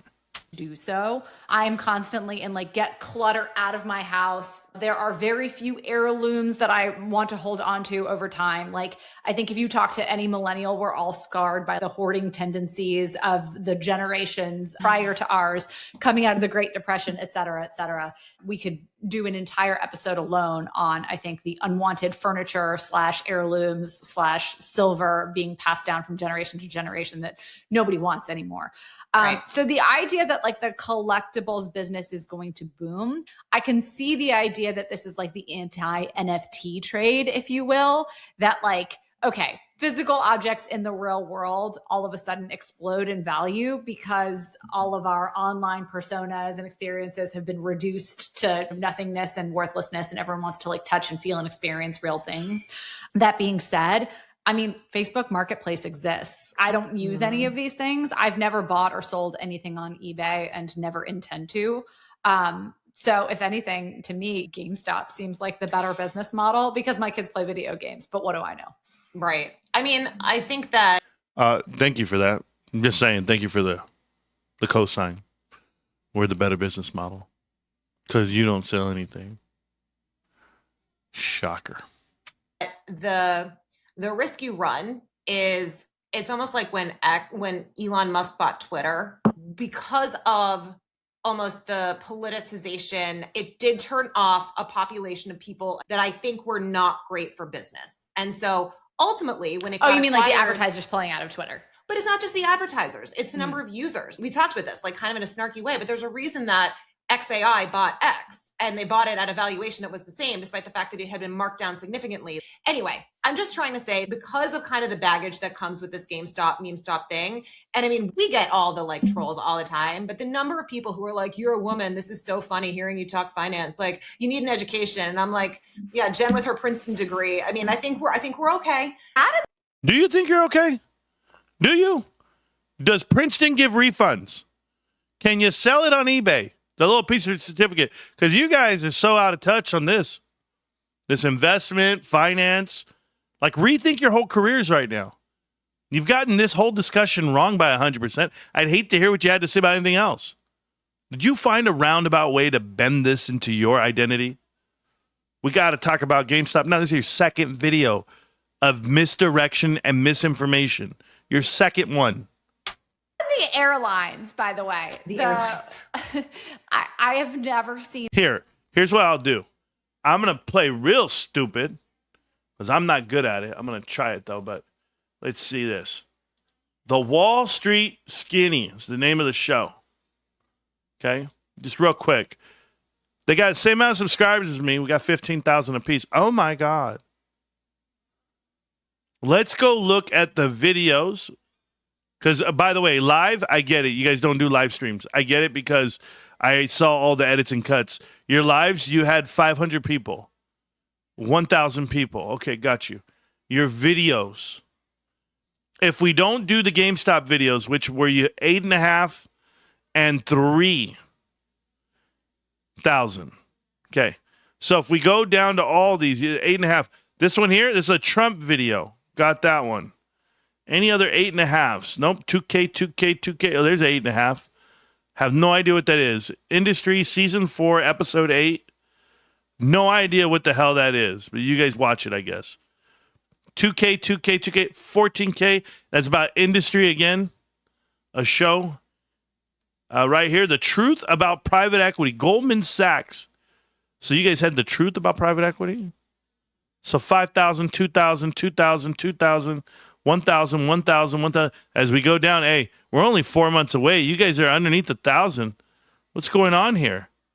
Distressed debt 101 with the GOAT. That was 8K. That was good. Okay, so 1K views, under 1,000 views.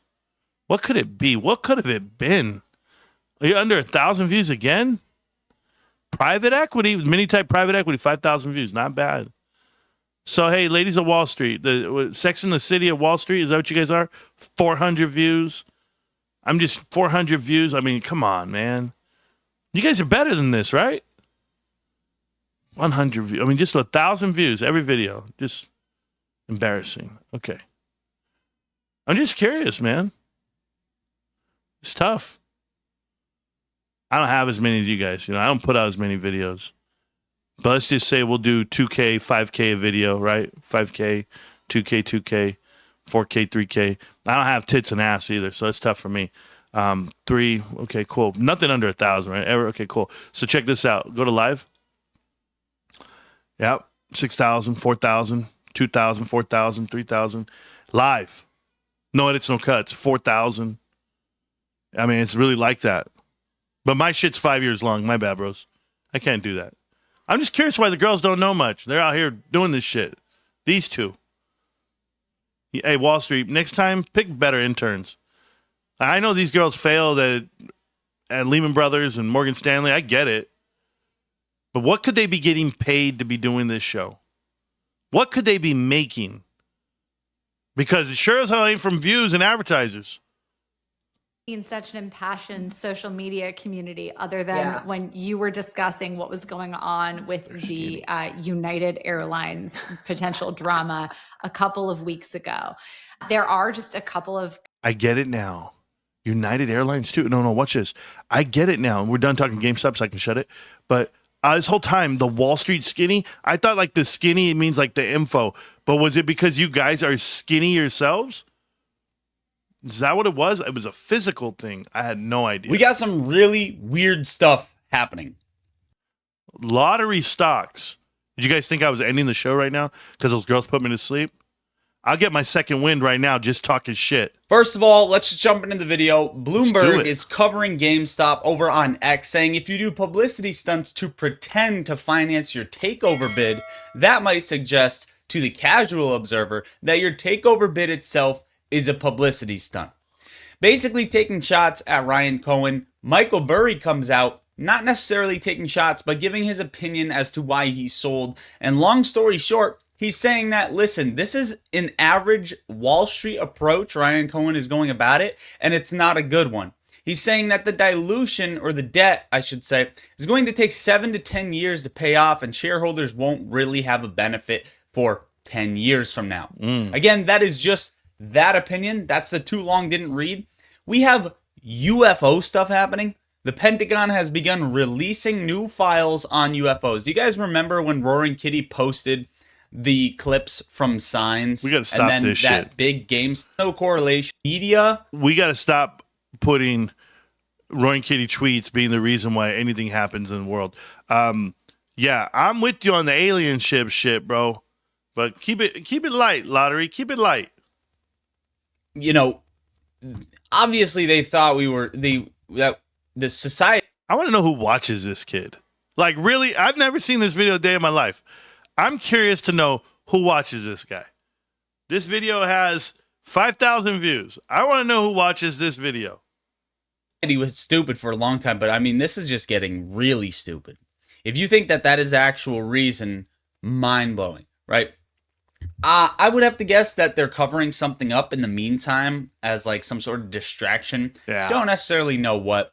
Just my 2 cents. Let's talk about some numbers real quick. So That was really good, bro. They got to be covering up something. I really don't know what it is. I really don't know. the June 18th max pain is very interesting. The max pain for June 18th, 2026, we talked about the high open interest. Max pain is at 14.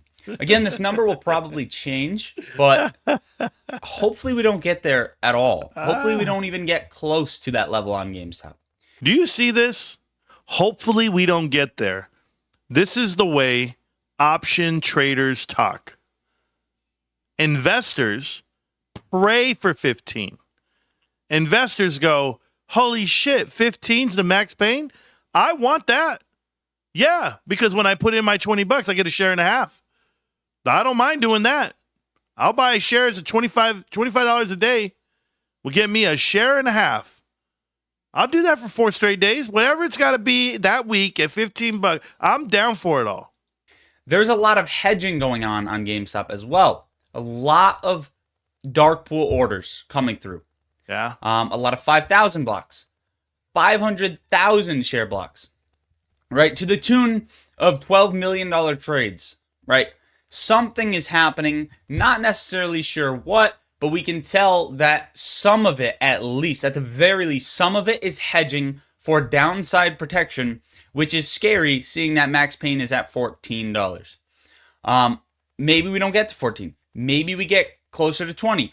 Maybe we don't go that way at all. And the hedge is a hedge based on what is coming. Long story short, maybe nobody knows anything and there's a large risk to the downside in It sounds like you don't know anything. You're doing great, though. You're doing great. case we acquire eBay and, you know, these funds see massive dilution. And Hey, lottery stocks, before you say we acquire things, I would ask for you to show your position. That's it. I'm going to do it like I do with any other YouTuber that I see and that I talk to. You'd have to show your position if you're going to be in a position of influence and say we. Because unless there's a mouse in your pocket, there ain't no we. No, I don't hear it. and they're going to try and tank the stock because of that. Or maybe Ryan Cohen dilutes and we get a drop because It's funny, his background is his dresser, right? And so then his mother's like, don't forget to put your socks away. I did laundry. Put them in pairs this time, please.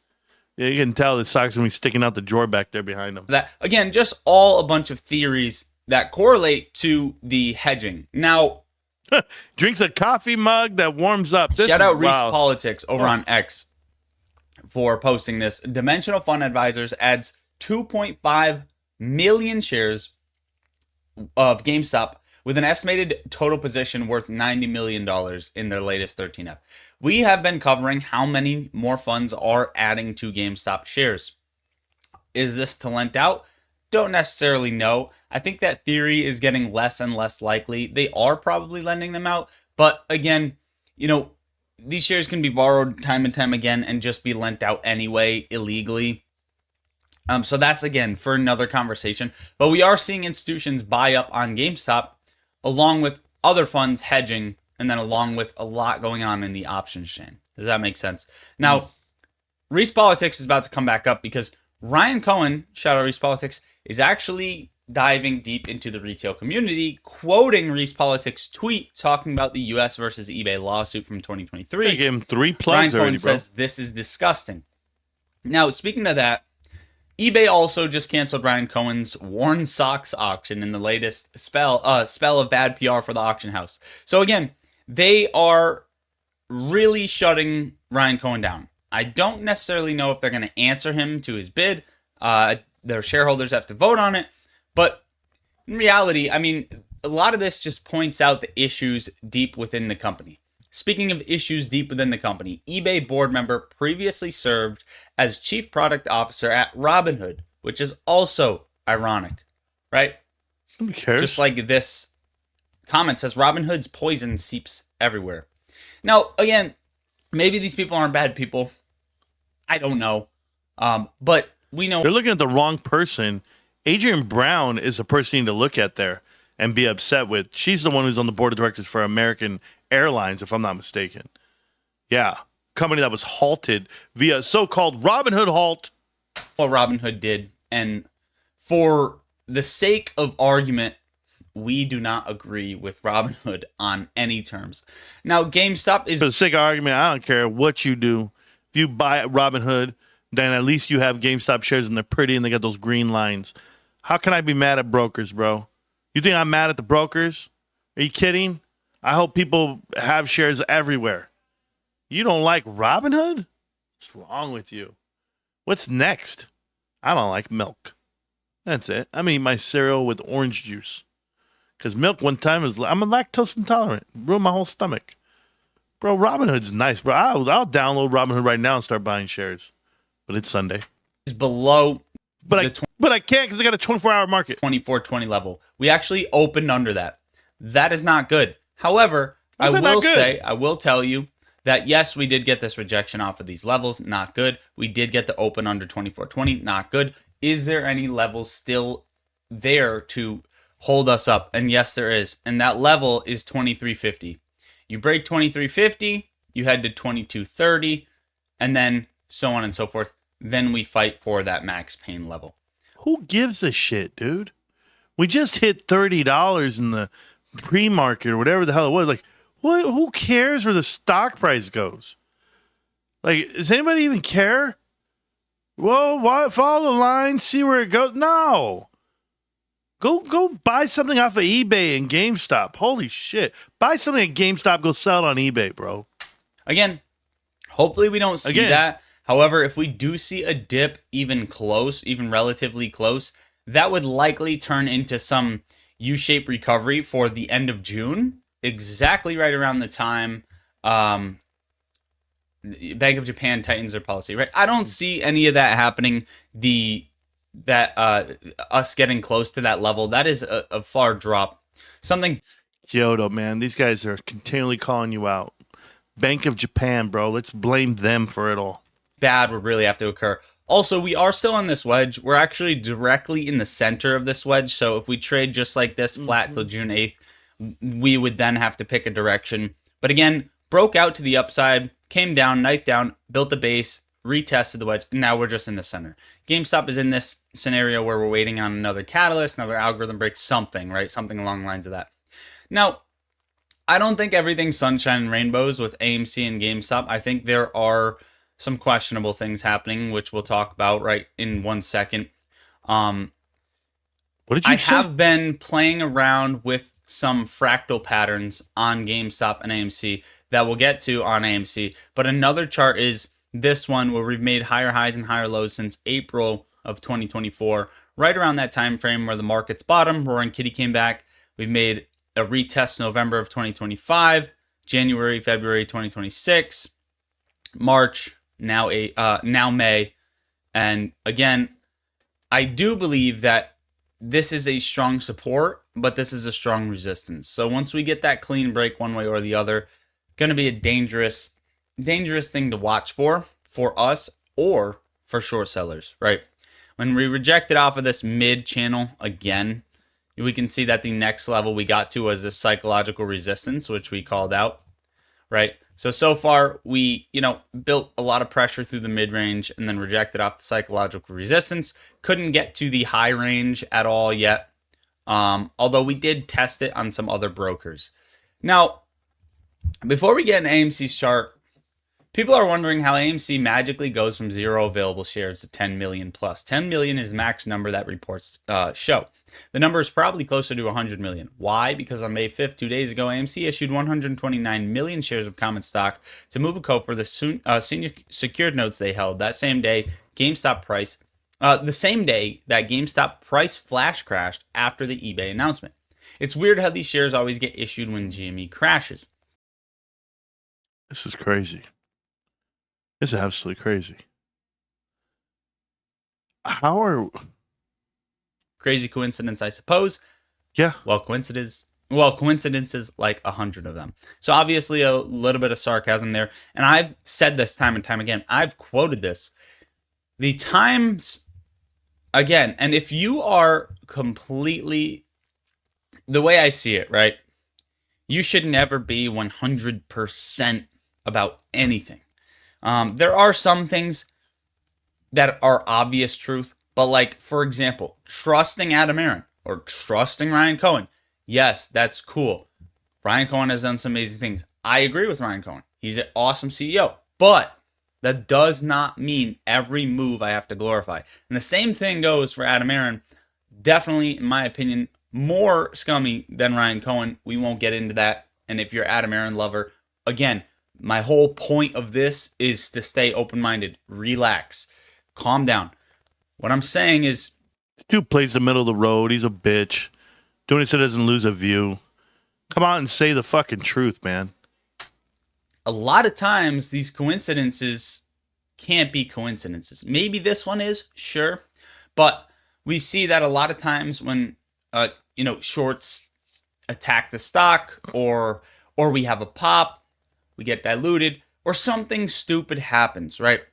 And the longer this goes on, the more questionable it is. Now, I've been playing around with some fractals for AMC. I have no validity to these right now, but this fractal is basically back from February of 2021.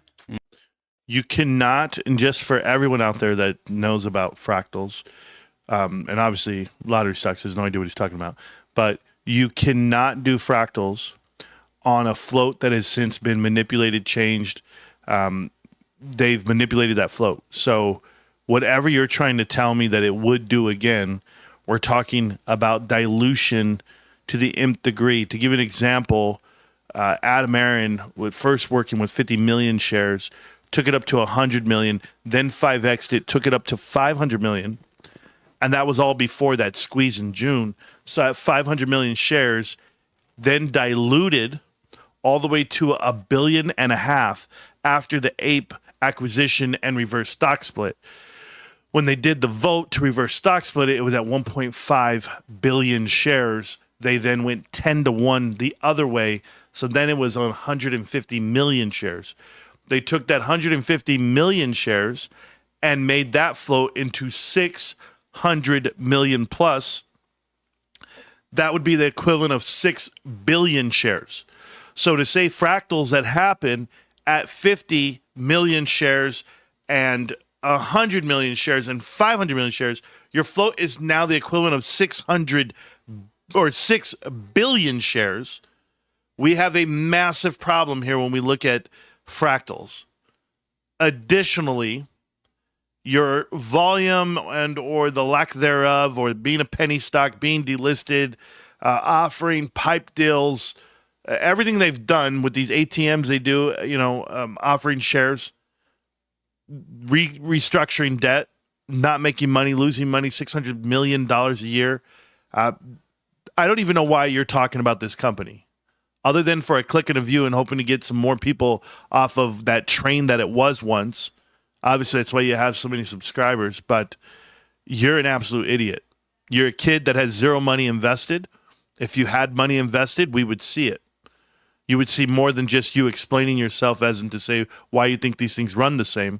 They run the same. I'll say it again, like I said 5 years ago. I said this 5 years ago. By the way, I've been correct for 5 years. 5 years ago, I said, if you want a stock to run the same, you would make it run the same. And that's all for the purposes of hedging. The optics alone is the hedge itself. If you don't know that they're positioning private equity investments against you, then you haven't been here long enough. But it's very elementary. We've proven it time and time again, whether it be increases on an HKD, Mullen Automotive, Bed Bath & Beyond, Tupperware, Big Lots, all of the shit they put in front of you, they pumped it and they dumped it. All for a reason. The continued reason. Go swap yourself, kid. I don't even want to hear this AMC talk. That's how poisonous it is to me that I'm not in that world. Right after that breakout, we got this pop and we traded all the way into that May-June scenario. We could be in something similar. I don't necessarily know if that's actually the case, but what I do know is that and also that would line up with GameStop having another pop up towards this high region. But if AMC, we'll disregard this because I don't have a ton of validity yet. Maybe that's for another video. As far as AMC goes, the charts look good. The news looks good, right? We are seeing a lot of recent catalysts with AMC, some finishing of dilution. But we are seeing a bounce off of this level. Now, we bounce off of this level. If that chart looks good, then your mother is not on 600-pound life. Swear to God, she's in shape. She's not the fattest bitch on the planet. No, not her. If that chart looks good. Cheer up. Happy Mother's Day. Level April of 2020, April of 2024, and we actually sold beneath it for the first time, and we got this pop and we built the base on it, hoping for that next leg higher. Also hoping for that next leg higher into the next parallel channel, which would bring you towards 385 to 420. The last chart. He is saying 385 a share, guys. Remember what I told you. To be equivalent to where it once was, I mean, you can't even fathom that number. 385 a share? I mean, guys, you lost all your money. That I would show you is this one that we have drawn. Anybody want to run back this kid's videos from like a year ago, 2 years ago? They're going to recover, they're going to be great, they're doing better, movies are great, Adam Aaron's amazing. Out since inception. And particularly, I think it was this lottery stocks. I know who you are, bro. You remind me of one guy. You do, and I'm gonna go find him right now. Here's who you remind me. I swear to you, bro. Because actually, I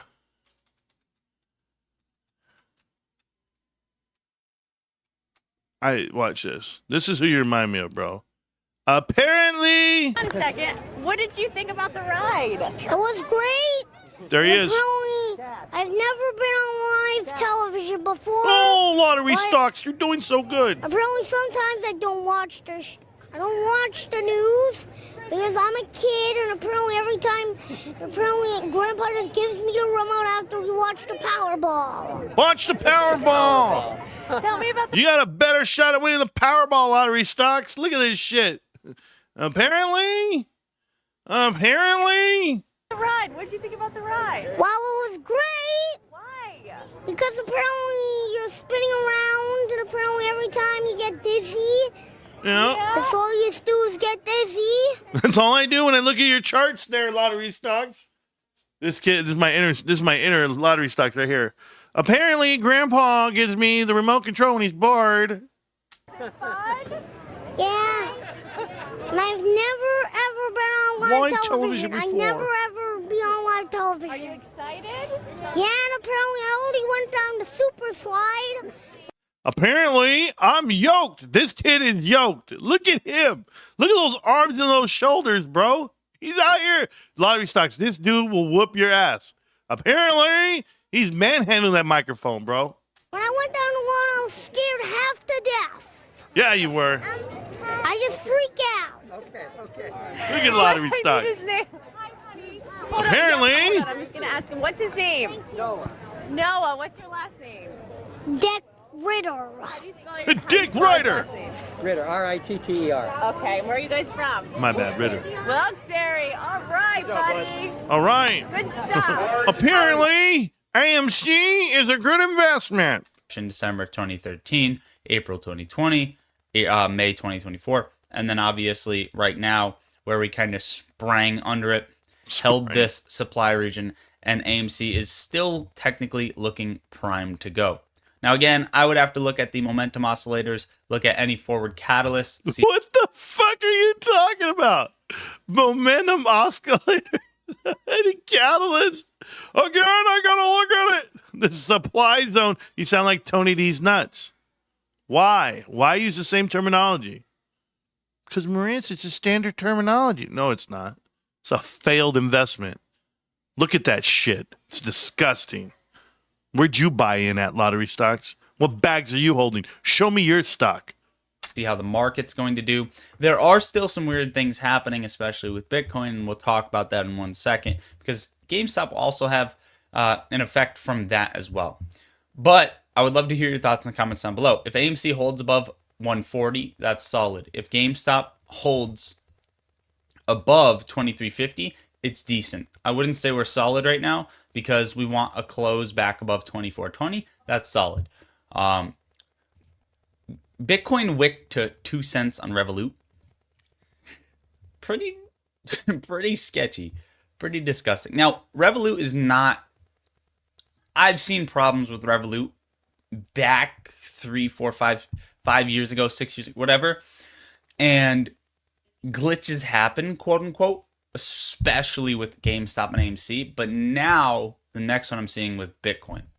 This is sketchy. I don't know. It's probably definitely nothing burger, but Bitcoin, I will say, did just get a rejection at a major resistance point that I have drawn out on these charts.